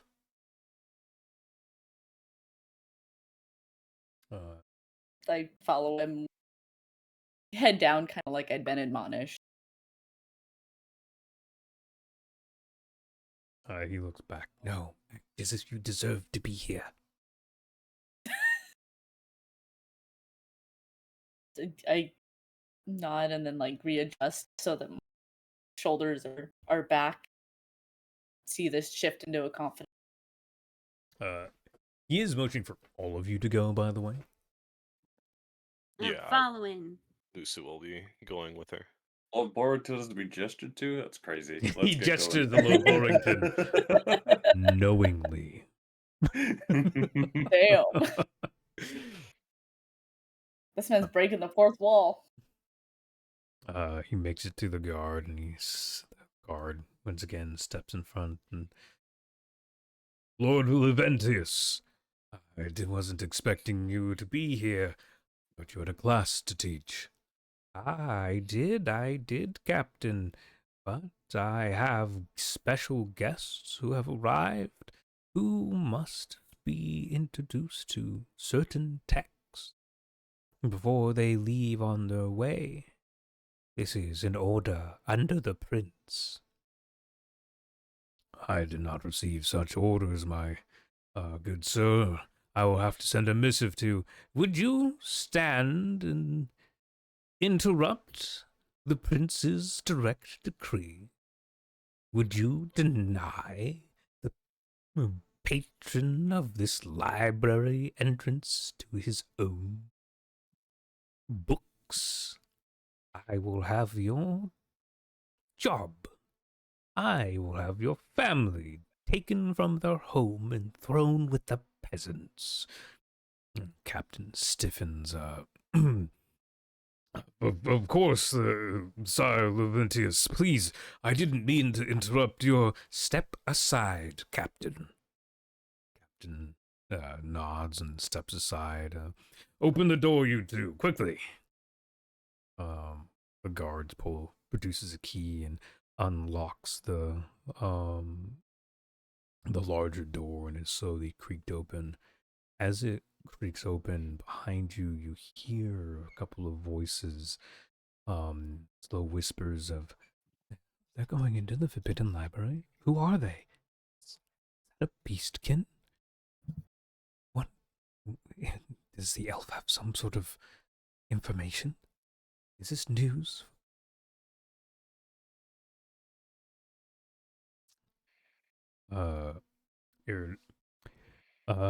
Irenaeus motions for all of you to go into the forbidden sections of the library. He steps inside. Here we go. He I steps walk in. He Well, go ahead. turns towards the captain. And close the door behind us. We don't want any unwelcome guests wandering in. Captain looks concerned but nods. Closes behind you. Uranus turns to the group and, with a relative look of relief but also concern, "Right, we are in. But only for a short bit. The captain is not stupid, and he will send a guard to find out what's truly going on here. We have a short bit of time before reinforcements arrive, and we are caught with our pants down, so to say. There is no exit to this room outside of these doors. Quickly now." He marches towards the center and past a series of old desks. There is, though it is not as neatly organized as the main library, there is still thousands of books within this room. It stacks high. You can see in the center a staircase that spirals up. Occasionally, small pathways break off to a new series of shelves and heights, and it stretches up a tower, hundreds of meters tall. Luckily, what we should need is on this first floor. The old missives and tales of the king before his passing, and, well, potentially even the times during, as the chaos of such stories were locked away by the prince. We need to find texts on his proper burial place and the most likely hiding spot of the original blade. if you can, skim through books of old knowledge between the last 10 and 100 years. You're looking for anything that references the Blade of Light or the Twin Gods before their passing. Okay. Well, let's start searching, guys. I will. I'll start looking. I'll start looking for books that don't that look kind of vaguely more recent. Mm-hmm. Okay.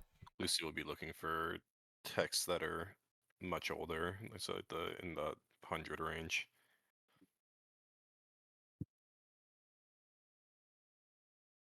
All right. I'm looking at this book. Stares at bookshelf. It's empty.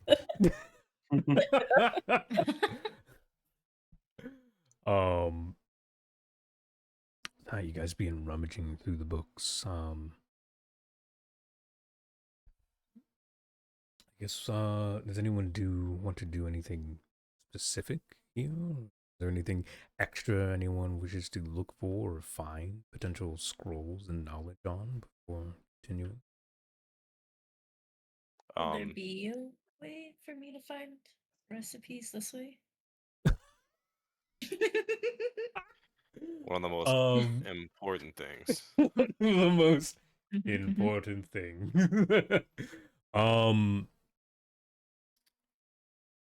No, not in the forbidden section of the library. Why It's not? literally just a recipe for Twinkies.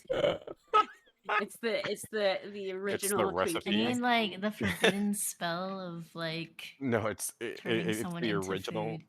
It's the original recipe for Coca-Cola. Oh, yeah. It there you go. is all 23 flavors of Dr. Pepper. You madman. This truly is forbidden knowledge. No one should have access to such a thing. No one needs that much power in their life. The last man to have read such texts exploded.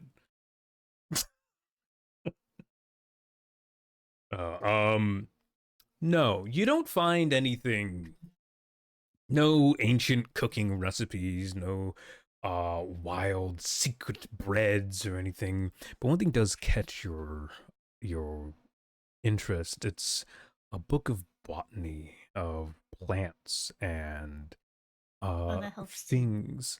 As you skim through it, you find an interesting missive about an old wild plant out in the untamed lands northwest of the Hesmith deserts. An expedition had previously discovered a what they originally thought was a weed. It turns out to be a vast growing herbal plant that can replenish both life and spirit to almost concerning amounts.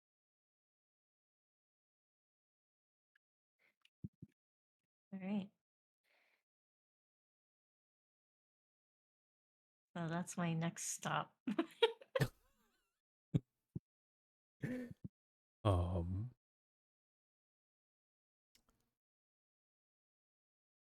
I'd Anyone? like to keep an eye out for any texts that might reference like the old spirits and anything to do with Zeus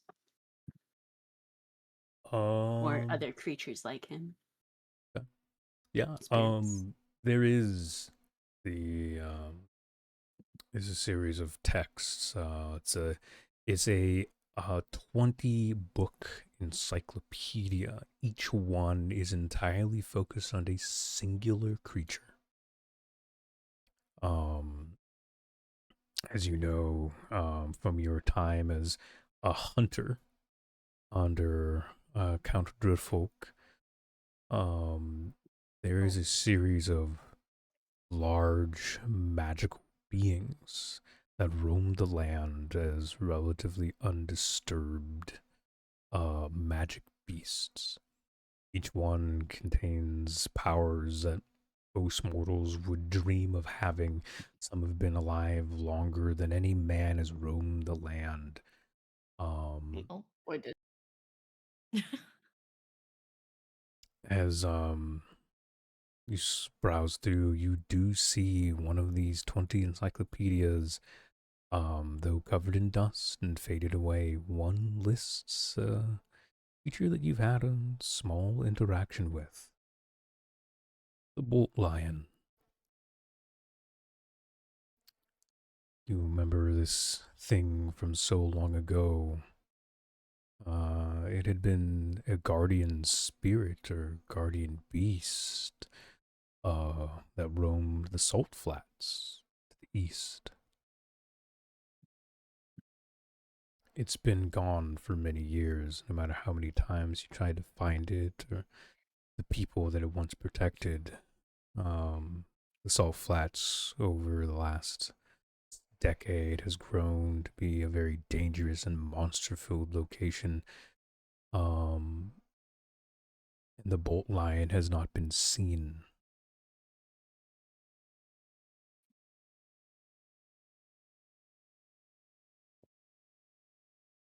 Okay, I'd like to take this book. You steal the book. Steal the book. Horace glares at you. Horace, sick him. I just kind of Ah, nod at thanks. Horace and I'm like, I'll probably return it. Don't worry. I'm just borrowing it. Does Lucy see this? I mean, that's up to you. Yeah, Lucy will just sigh and groan. At which? The stealing or Horace? The stealing. it's not stealing, it's borrowing long term, like Roman said. Mm-hmm. Any other Maybe you say browsings? beef. Lucy was just trying his hardest to find. Yeah.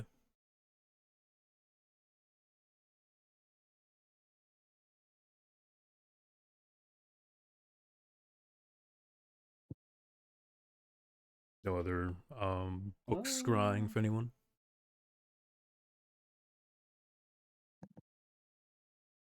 Alright. So, Yeah, I can't think of anything, so. One thing I would Lucy would want would be like forbidden fighting techniques, maybe, but that's you know, well, Lucy has a very specific task. yeah. Lucy was desperately trying to find this this blade, text on the blade. So, with no further attempts to scry forbidden knowledges. Lucy, you and Uranus searching the same shelf and almost at the same time spot a book. It's closer to a children's story than a proper tome of knowledge, but it's locked in here for a very specific reason. It's a tale of the old king of Jord Urda. His life and death told in a simple child's tale, and it does end with a missive of his sword being sealed away in the mountains to the east. Between the Great Plains and Jord Urda, his body was buried as a trust in faith that he had been growing between the tribes of the plains and the cities of the principality in an attempt to finally bring these people who had once been one back together. His body lays within an old temple in the old Griffin Mountains.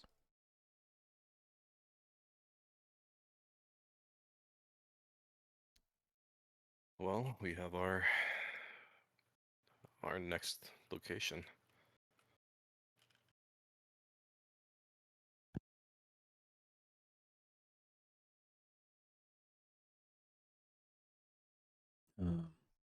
Uranus. Does it say where this Hmm? is? Or do we just have to roam the mountains till we It is a children's book. Fair. It Yeah. is somewhere within the mountains, Principality of Jord Urda, the Great Plains. It's a long mountain. It's a lot of mountain. That's a lot of mountain, yeah. Like his body was meant to be kept hidden. Damn, you're right. Wild, even.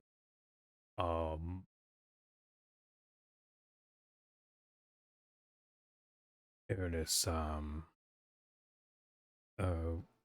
vocalizes a strange, almost yip noise as he, in excitement. This story, though it is meant for children, does reference the king's burial, though most scriptures of such things were buried or burned away and outlawed. It seems Marai was foolish enough to think this wasn't quite enough. This might just be a clue to get you closer to your goal. King should have been buried with his sword. The only time it would pass from his body is if the prince himself took hold of it, or was handed it. And if such thing had already come to pass, well, we wouldn't be here having this discussion, would we?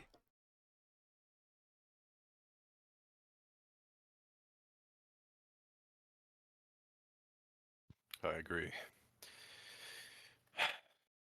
Where along the mountain range do you think he may have been buried? Are you familiar with the... I am familiar with the mountain ranges. The Griffin Mountains technically only refers to the upper northern parts, where the old people of Jord Urda first exiled themselves through and passed the trials of cold and beast into their new home in the Great Plains. There's an old tunnel system there. Whether it was dug out by the people who passed through or already existed is poorly maintained as knowledge, but exploring there might not be a whole place. And besides that, at the far south edge of the mountain ranges, a large peak. There is rumored to be an old temple there, prayed to by some of the wilder of occupants around Jord Urda and the place. Though there was also rumors that the dwarves of the Dathos people have found interest and journeyed there themselves. I have not had any recent confirmations of said rumors, but this is also a point of interest for you. I agree. Where do you think we should start? That is up to you. With that, you hear banging on the door. Looks like our time is up, guys. From the other side, you hear shouting a very familiar voice. Patron Uranus Leventius, I do will say, open these doors willingly, and I will let your companions walk away without punishment. Resist, and you will all die. It's the false prince. Gank him! Fucking stab his kidneys! I'll show you I how just- London plays. The door flies open. 5 crazed idiots gank the prince and stab his kidneys. Only his kidneys. Let's go.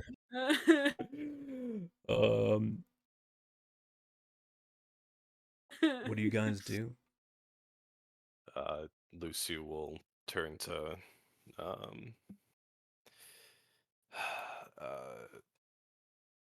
Uranus, or Man, I want to protect him here, but I don't know if we walk out of this unscathed. There's no other way out of this area. Irenaeus looks at the group of you and smiles. He smiles. He looks up. There is no other way to walk out of this tower. The gods are right. Oh. Does anybody know a fly spell? I can fly. You can fly. My heavy armor ass cannot jump. Can I carry someone on me if I turn into a griffin? Can you turn into a griffin? I can. Can you? Yeah, I have the flying their form now. Imagine you're still like human-ish size, though, right? I don't know the ruling on the. It keeps fairy form, then. relative size.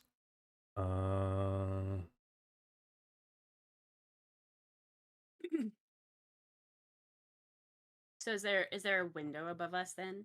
Well, there's a top of a tower, so yes, there is a series of openings at the top of the tower. An old bell is rung on occasion to mark events or passing. It would have been used for the passing of royalty. Would there be a way to climb down once we get out up on top of the tower? Like basically jump out of the window and then climb our way down the building? Rapunzel. Rope. Who has rope? If you have Got a the whip. arm strength, certainly, young Lusu. Just create a I bunch would of simply debate. seaweed out of me. I was simply going to cast a feather fall on you and push you out the window. Oh, that's perfect. I love that Sir, idea. is this your way of letting intrusive thoughts?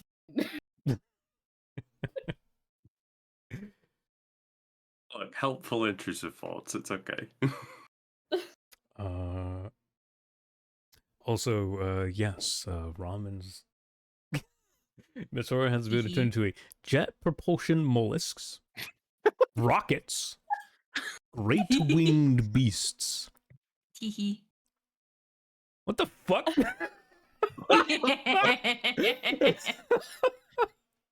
I can be a I great love winged beast. I You can could be a gesture to Lord rocket. Borington. A rocket. Yes. Or a Robin rocket. just turns into a rocket. God, I love JRPGs. Amazing. What the fuck? It's alright. I'll toss you on a safety. I'll it's all use good. my ultimate move. Ballistic weapon. Oh my god. Does this mean that he can go get a bitch a cannon and then just point to Robin? No, What that happened? bitch is a cannon. What happens if like Ramen hits her target as a rocket? Does she like die? Like I mean, rocket I blows assume up, you're right? not a ballistic fucking missile. I assume like you just have You could like be. I I could as- be. I assume what it means is parts of you produce rockets, like a jetpack or rocket feet. I Not can just turn into a literal freaking fucking like airship that shoots rockets. Hold on. A Which military airship. Listen. Our ultimate team move is that we get Zeus to get a cannon launcher, right? And then we use Ramen as the ammo. I mean, we can. Load Yeah, I Ramen mean, into the I can produce cannon. the ammo. Zeus can shoot. No, things you are with the grenade ammo. launcher. You're the True. rocket. Yeah. We stuff you into the cannon and we fire the rocket. We load Zeus up with ramen. with Misora. No. Noodles are shoved into Zeus's cannons. I mean, we could, yeah. No. I Maybe assume that's it means specifically like rocket propulsion systems. But it does say great winged beasts. I would, a griffin or some other strange large thing. I would. Dramkin! I was gonna say I will exclude dragons because I believe Aw. there's something else that falls under this. Though, Oh wait, yes, there is a dragon thing. I think there's. yes, I think there is. I will get that one next. But technically, since I think you can combine two. You can become like a phoenix because fire elemental Yeah, and great winged true. beast. That, yeah, griffins, Nice. things of the sort are technically under your. Fiery shadow. Anyways, Anyway. I like the featherfall idea better though. Yeah. Let's hurry up before he gets pissed off. all right. So, All right, Ernest. Great seeing you again. Obviously, you can go ahead and cast that spell now. We'll get to jumping out of here. It unfortunately requires line of sight. So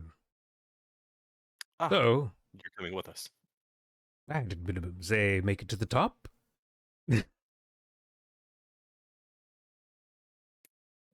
Last one there's a pre-spoiled griffin egg.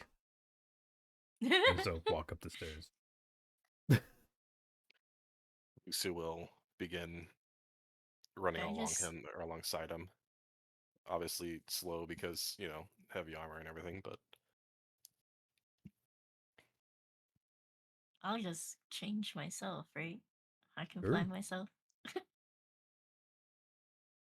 at the cost of a portion of your life. You That's could true. I'm still also in crisis. Why am I still in crisis? because you I guys haven't forget. had any We haven't healing. healed. haven't Yeah, healed. we You You haven't haven't healed. healed. You are all legitimately still injured. Can I? Just a flesh wound. I will just use my remedy, I guess. Well, no, don't. I was gonna say I could just throw a heal out, but If you would like to take I the was- time to heal now, you may. yes, throw.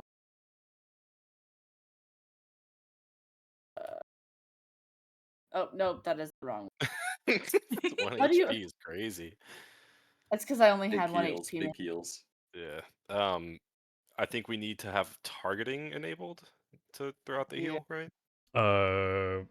As far as I know, outside of combat healing, We can You- just click it either way.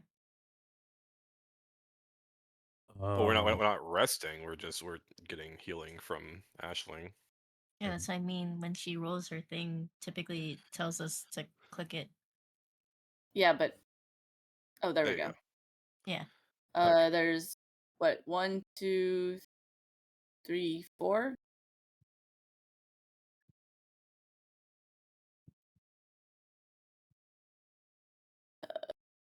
Oh, up to 3 creatures. Shit. Up to 3, yeah. I'll just cast it again. I was gonna say, So I just click this. There you go. Click the Yeah. recovers. as you begin healing the group, you hear him, right, open the door, Captain. In the meanwhile, Borrington would like to go shove a bookcase in front of the door. Okay. Just knocking over fucking bookcase in front. Look, I'm not stealing anything. All the books are If- still there. It's just a mess. It's okay. I'm not breaking any If- laws. Yeah, Lusu. I mean, if Lusu saw him do this like before he started running, Lusu would have helped. But Borrington, click on the second heal, please. Thank you.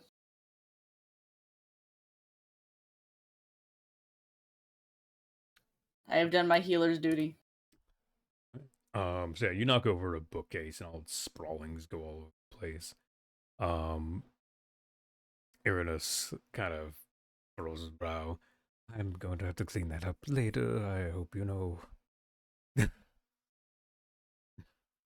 Well, I reckon minus at least a little bit of time will,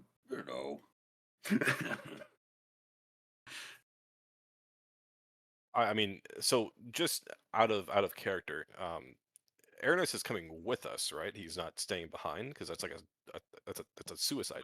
He is Do I journeying to the understand top of the tower with you currently. Yes. Yeah, Okay. he's going to the top of the tower, and then I believe he's gonna cast a spell on us and stay up there.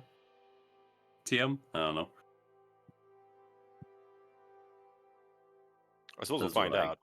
Yeah. Hopefully, he doesn't kill himself saving us here. But As you, you guys begin to make your way up the.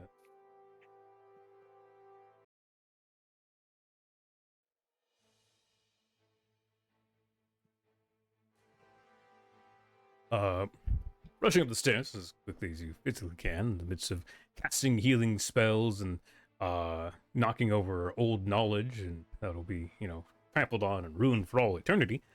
As you begin your ascent. From Right. below, you hear yelling as the door begins to get banged on. The echo following you up the spiraling stairs. Finally you hear from below a loud bang and a flash of blinding light as a streak of holy energy simply cuts through the door, cuts through the bookshelf, and glance down below. Mirai steps through. He is staring up at the group. He yells from below, "Don't stand there, you dolts! After them! Crossbows at the ready!" A few guard come forward. The Magitech crossbows held aloft, aiming up towards you.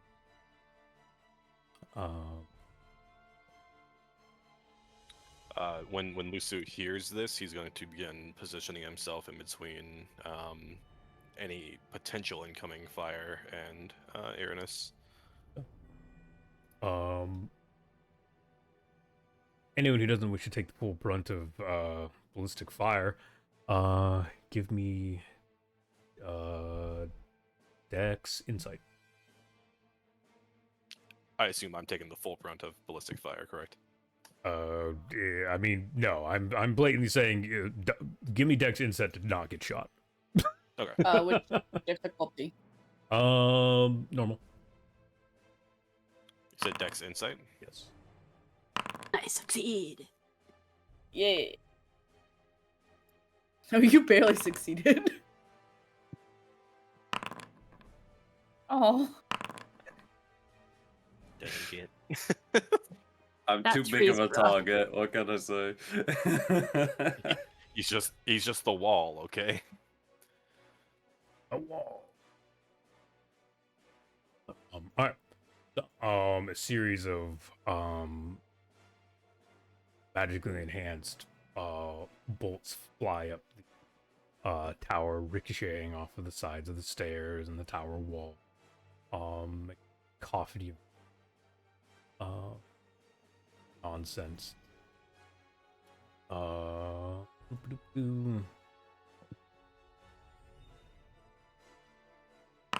Lorp. Borington, you take 10 damage. As a bolt slams into your shoulder as you make your way up the stairs. Loud clink of armed knights charging up behind you all.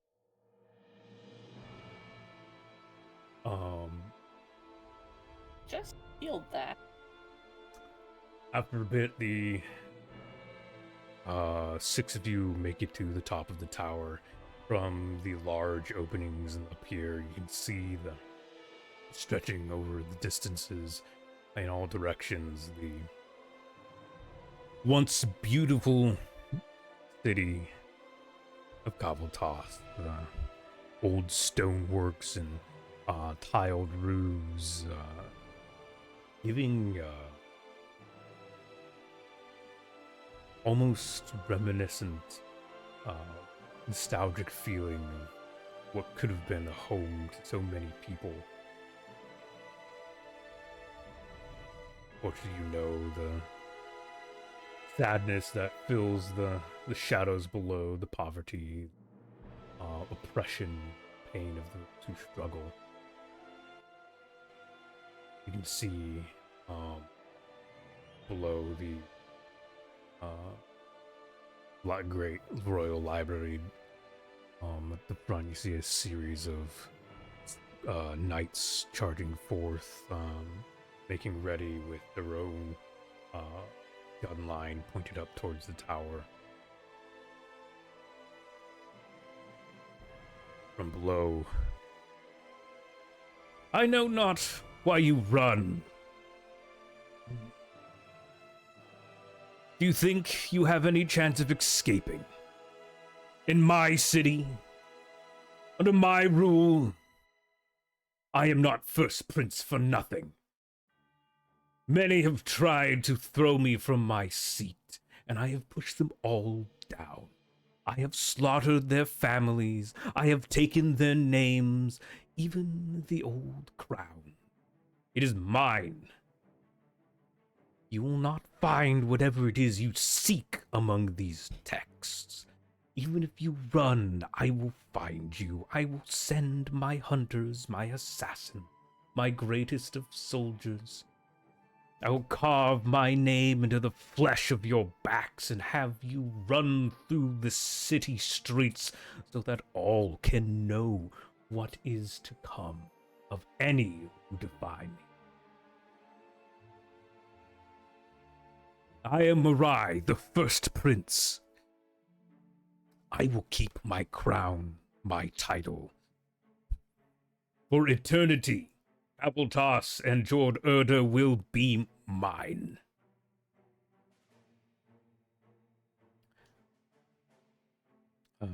The five of you make it to the top, and Uranus looks at you and, right, well, he seems like he's in a great and wonderful mood, does he not? He looks over the edge. I would recommend. Speak up.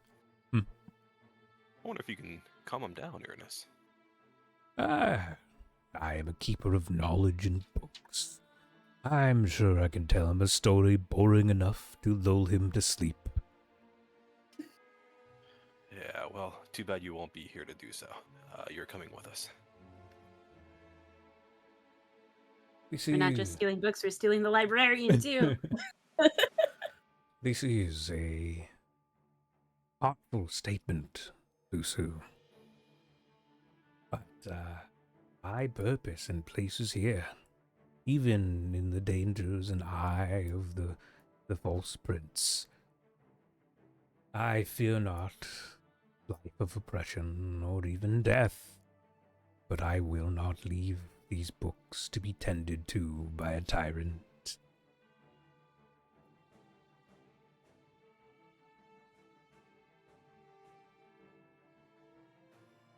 Lusu,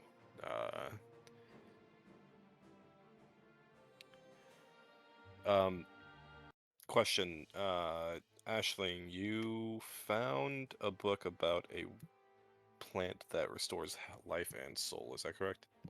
No, I did. Okay, you did. Misura did. Where did it say it was located? It is in the wild, unexplored wildlands to the northwest of the Hesmith Deserts. Okay, so pretty far away. Yes. Short trip, no problem. Short journey. Yeah, we could do it. You know, or at least, Proxia would know of some of the old, expedition crews and potentially even some bounty hunters who have ventured to the wildlands. I've probably gone close to them. I probably haven't gone that far. Yeah. All right. I probably wouldn't have crossed that far, but If I have to use a valid point here, I will. I will pretty much state that Uranus is too valuable for the prince to kill. I mean, he already is, yes. Okay, so, alright, fine.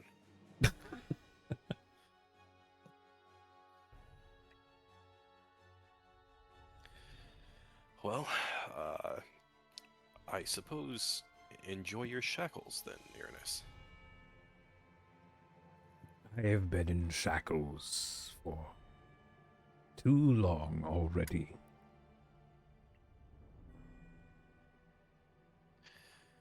Well, we'll be back to break you out of them.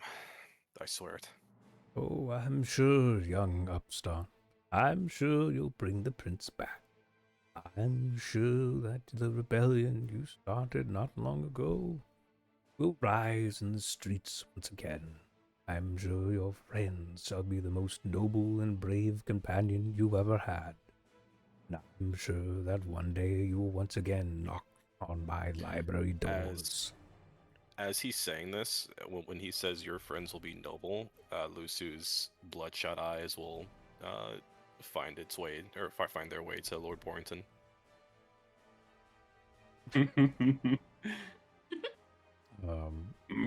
Why, yes, I am indeed the most noble company you'll ever encounter, so don't you worry, Lusu. You're in good hands. Lusu starts forming beads of sweat on his forehead. Uh, All right, guys. Everybody ready? Uranus lifts his staff. The tip of it glows sky blue. I look forward to the day that I get to greet you as a welcome guest to these libraries. To you, Lusu, I wish a most long life, brave journey. To your companions, may the knowledge you found within these walls guide you to a destiny far better than what we could have been provided without it. Be gone from my library. He slams his staff down, and with a smile and a wink, he pushes Lusu out the window.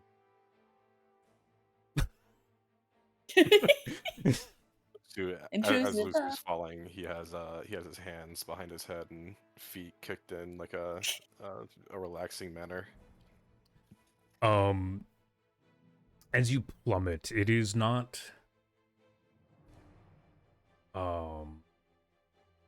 like you don't feel the rush of increased wind. You don't see the ground kicking in quickly. It's slow, feather-like drift. Uranus looks to the rest of the group. Anyone else need a hand? I jump.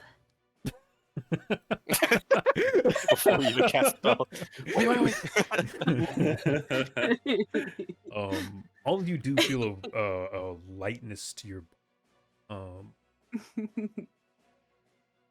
mean, I'm already More, a griffin. Yeah. Instead of just like falling, Borg is gonna be doing like a swimming motion as he like goes down. Like,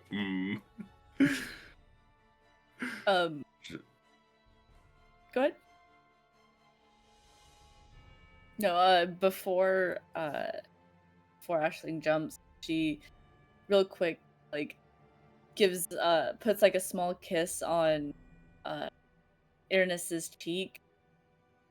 Now don't you die before I can hear your story. Oh, certainly not. Tale keeper from the bazaar. She gives him a big old smile before she does like a backflip off the tower. He leans over the ledge and watches you all drift down. Oh, the castle walls are shortest to the west.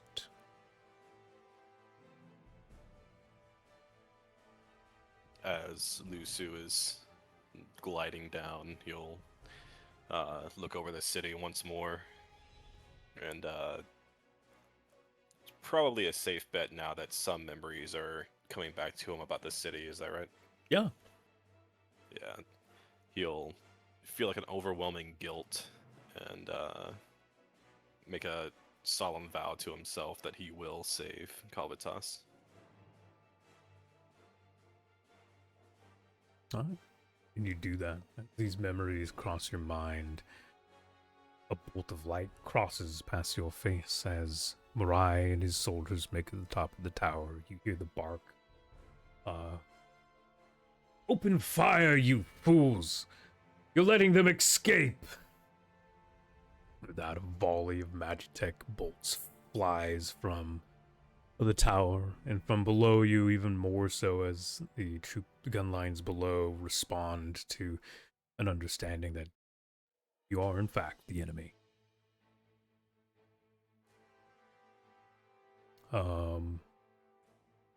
Misora, you are a large griffin with light and wing-like protrusions on your back. Your friends are not. Mhm. Though they are feather falling, relative control is, well, straight down. Would you like to change their direction of travel? Yes. In whatever manner you scoop each of them out of the air, you are a much more capable flyer as a large griffin than they are. That's because we're not trying to fly. We're trying to just fall with style. Come on now. As you are falling, Horus is bellowing his fucking lungs out. There's definitely some fade tongue swearing, as he is not happy to be falling through the air. Fioneer might be asleep. Yeah, no, that checks out. One by one, Sora gather your companion. The air. Where do you go? You can fly beyond the castle wall. Toss. You can attempt to land somewhere within the walls, stay within the streets, find out whatever other information might be had. It's up to you guys. We should start immediately As- heading towards the mountain ranges. I was gonna say, as I'm flying, I ask each and every one of them, where am I dropping you off? We need Ward. need We need. Seriously we gonna need try your to steal the child before we go. We need your squire. I suppose it's gonna be tough So do I explaining to his that dad that mean we we need to land grab his son for. within the walls still? We're gonna need to land. The farm is outside the walls, yeah. Yeah, Outside, but okay. we need farm hands because the dad needs help on the farm. Yeah, we haven't done Um, that yet. We didn't really get help. Yeah, well, I started getting, or I had Samantha start putting together a list of workers that I can grab, but we never really got back to the inn. Could just point him towards her and be like, "Hey, you sent him or whatever," you know. Actually, that's a good idea. We can go to the farm, tell tell Irene that to send message to Samantha, who will send him his farm hands. Do you fly towards the farm? Yes. I think that's the plan. Yeah. Okay.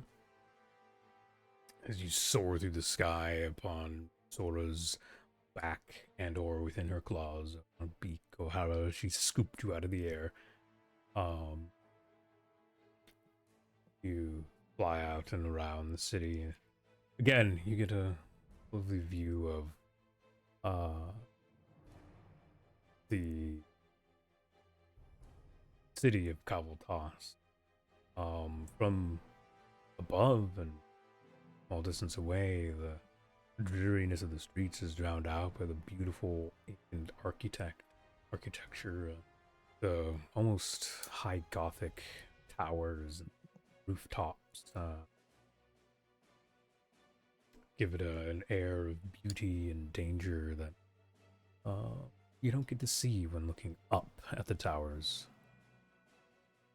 The distance, you still see guards scrambling around in an attempt to reach the group, but that is no longer your concern. As you fly out over the walls, fly out over the old farmlands and such. And as you approach the field that Warthelm tills alongside his father, small group of men point up at the sky. The griffin that now circles ahead before you come landing to a halt.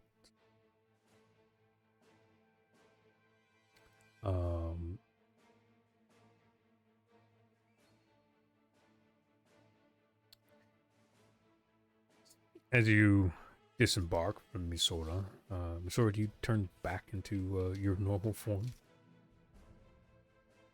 Yeah. Okay. Misora morphs back into her normal human-esque form.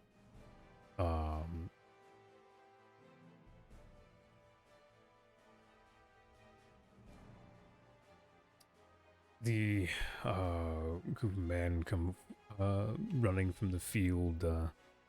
They stop a few meters out. They have pitchforks and hoes and scythes and such.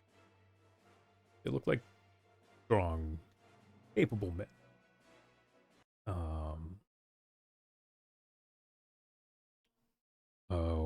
Wart comes running out from the house. On his back, he has a leather pack. It seems fairly new, though it might have been from some hand-me-down shop. It's definitely not something you've seen Wart running around with before, and it definitely doesn't seem like something that this family would have just sitting around. Is he close enough for me to talk to? Yes, he's literally running at you. Okay. He's okay. followed shortly behind by his mother and father step out from inside the house. Lusu will call out to Ward as he runs up to them. Where did you get the pack, boy? Hey, Lusu, I was just thinking about you. Thank God Pack. Oh, my father bought it for me. He said something about me going on an adventure. These men here, he points towards the 4 men who now stand behind you, extremely confused and a little less concerned, but also maybe a little more concerned. These men showed up. They said they work for you and some lady, I don't know their name. Some lady arrived with them. Very well. Lucy's attention will turn to Irene. I fulfilled my end of the bargain, sir. He nods. You're correct. You did, in fact, bring me men who can work a field. So Ward has had little to do last few mornings, then bother me with his tales and swordsmanship. And I will say, my boy makes me proud. He makes his mother proud. And I would be a sham of a father if I denied him adventure. If I denied him the possibility to be something more than a farmer's son.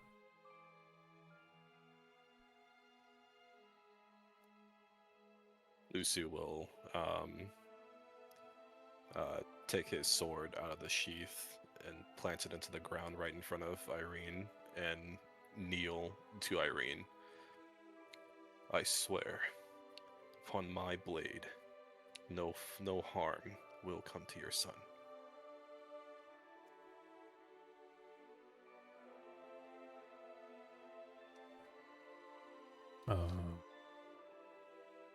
Woodhelm's father and mother both look at each other and look back at you.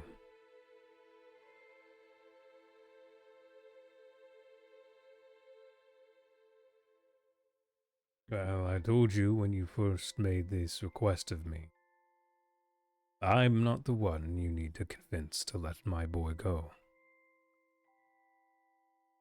His mother steps forward and walks up to you. He looks at you, kneeling down with your sword, and kneels down next to you. From her hand, she produces a small pendant carved of some stone.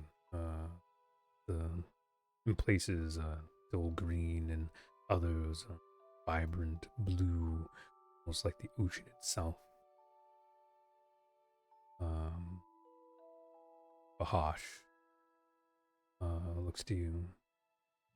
I come from a tribe of island people. I ventured here to learn and to find my place in the world. This stone, it was always sought to connect my people to the ocean, to each other, to a pool of life. Return this to me when you return my boy to me. He wraps it over your head and around you. I understand, ma'am. Thank you for this, and thank you for your blessing.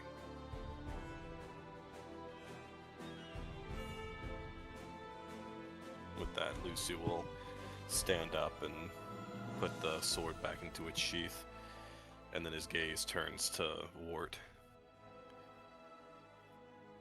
Wart, before we leave, I must tell you one more thing. Yes, sir. This is not a glamorous life. We will face hardships you could not even fathom. My training for you will not be easy. It will be hard. You need to understand that. He nods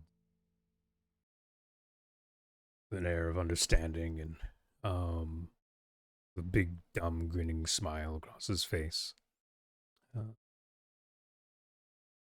He at least understands that it's going to be trials and tribulation.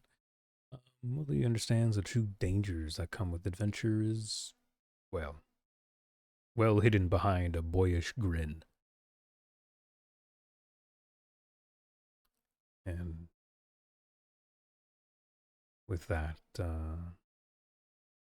it is best that the group gets moving before, the city guard comes barreling from the gates and anyone chooses to change their mind.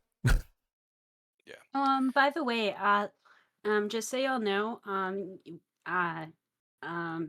we beat you up and yeah.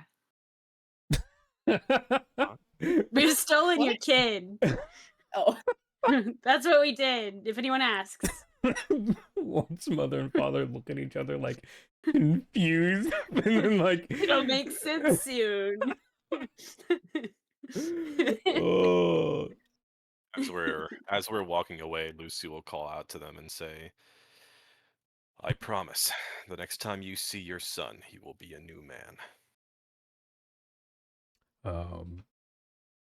They wave and nod, and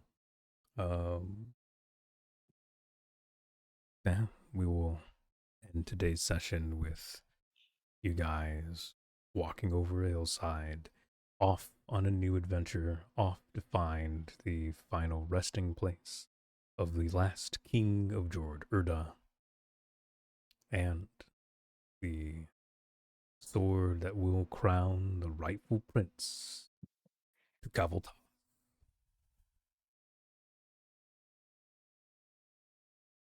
Woo! Ba, ba, ba.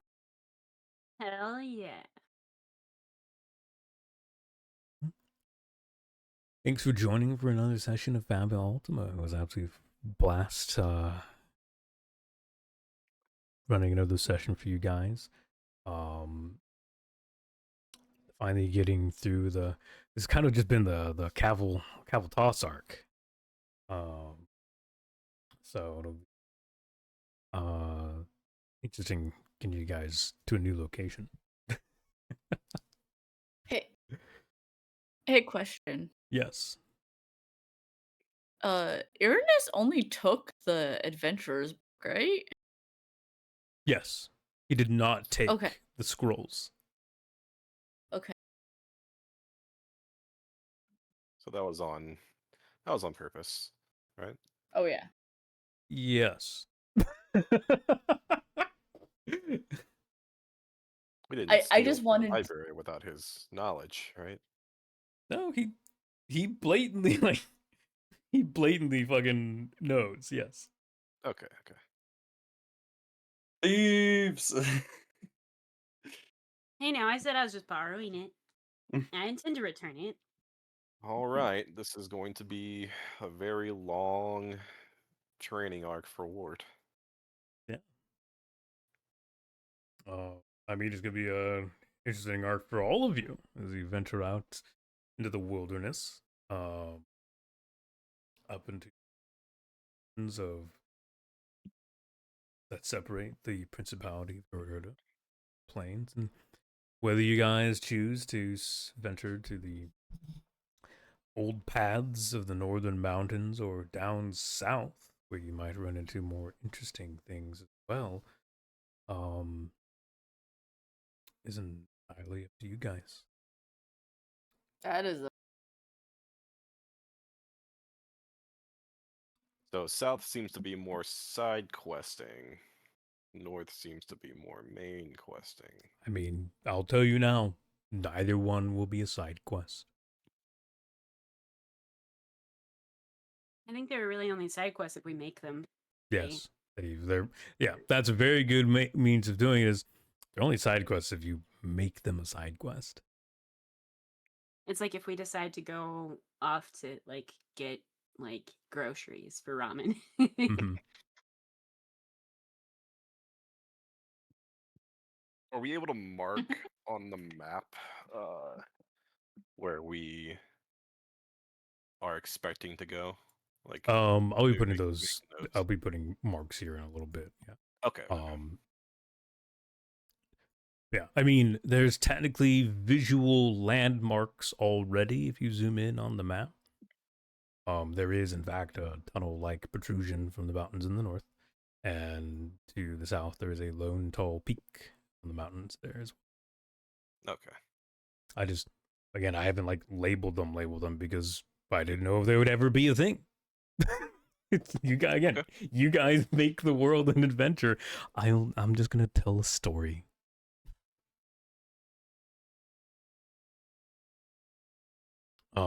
Yeah. There's the experience for you guys. Make sure you collect it. If you get a level up, fantastic. I will still be here next Saturday. Saturday, whatever Saturday is after the 8th of June, I will be away. Technically, well, I'll be here, but I'll be with Slip. the 13th The is the 13th. one that you'll be. Yeah. Okay.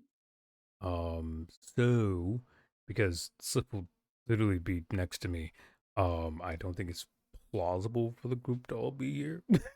Yeah. So if someone wants to do a solo episode, dabble in some more background. Yeah. I mean, if I'm free, I can do the background. Sure. Yeah, that sounds really good. So I will. Yeah, I think that's I think that sounds good. The 13th will most likely be a solo episode featuring Lusu and his story. Again, you guys are all still welcome to like hang out, like flipping Kaiser did last session, but it'll be entirely focused on Lusu and story and roleplay for him.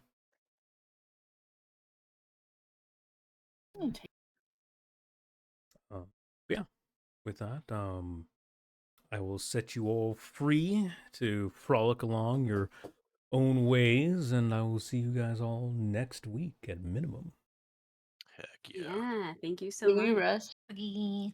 Can we rest? You'll rest next week. Don't worry about Okay, I pause.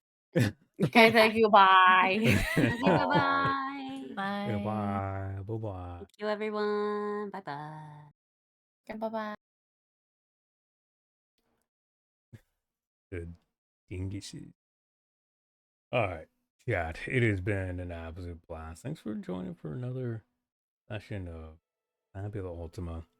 For those of you who don't know who I am, both on Twitch and YouTube, my name is Crazy Hippie. I'm a variety caster here. You'll normally find me here streaming about 5 days a week. I take Mondays and Fridays off, though I do occasionally stream on those mornings. I play a wide variety of games, as well as I am also a professional game master for TTRPGs. It's what I do for my IRL job. It's also I run 2 different campaigns here on this channel, both for Twitch and YouTube. Wednesdays, you'll find us here doing Lancer. This is Lancer Breaking Ground. It is a mech-themed TTRPG. Also pretty late into it, but been very fun. And then Saturdays we do Fabula Ultima here on Twitch, and then for YouTube, you will find the VODs posted for these in their respective playlists. So you can watch these and all previous episodes at your displeasure, no, discretion, at your own discretion. If you wish to catch up with the tales of the different characters, or if you in time would like to watch the individual backstories of some of these people, Lusu or Proxia or Misora or any of them. In time, I'll be running adventures that explains even just small bits of their tale up until the current adventures. With that, though, my friends, this will be the end of today's session. Thank you so much for being wonderful, hanging out with me, and on YouTube, watching the whole episode. I will see you guys all next time. YouTube, don't forget to, subscribe, like, and comment, or whatever. And Twitch, please hit that follow button. I'd love to see you all again. Sadly, the tavern doors will be closing. So finish your drinks, ladies and gentlemen. And until next time, bye-bye.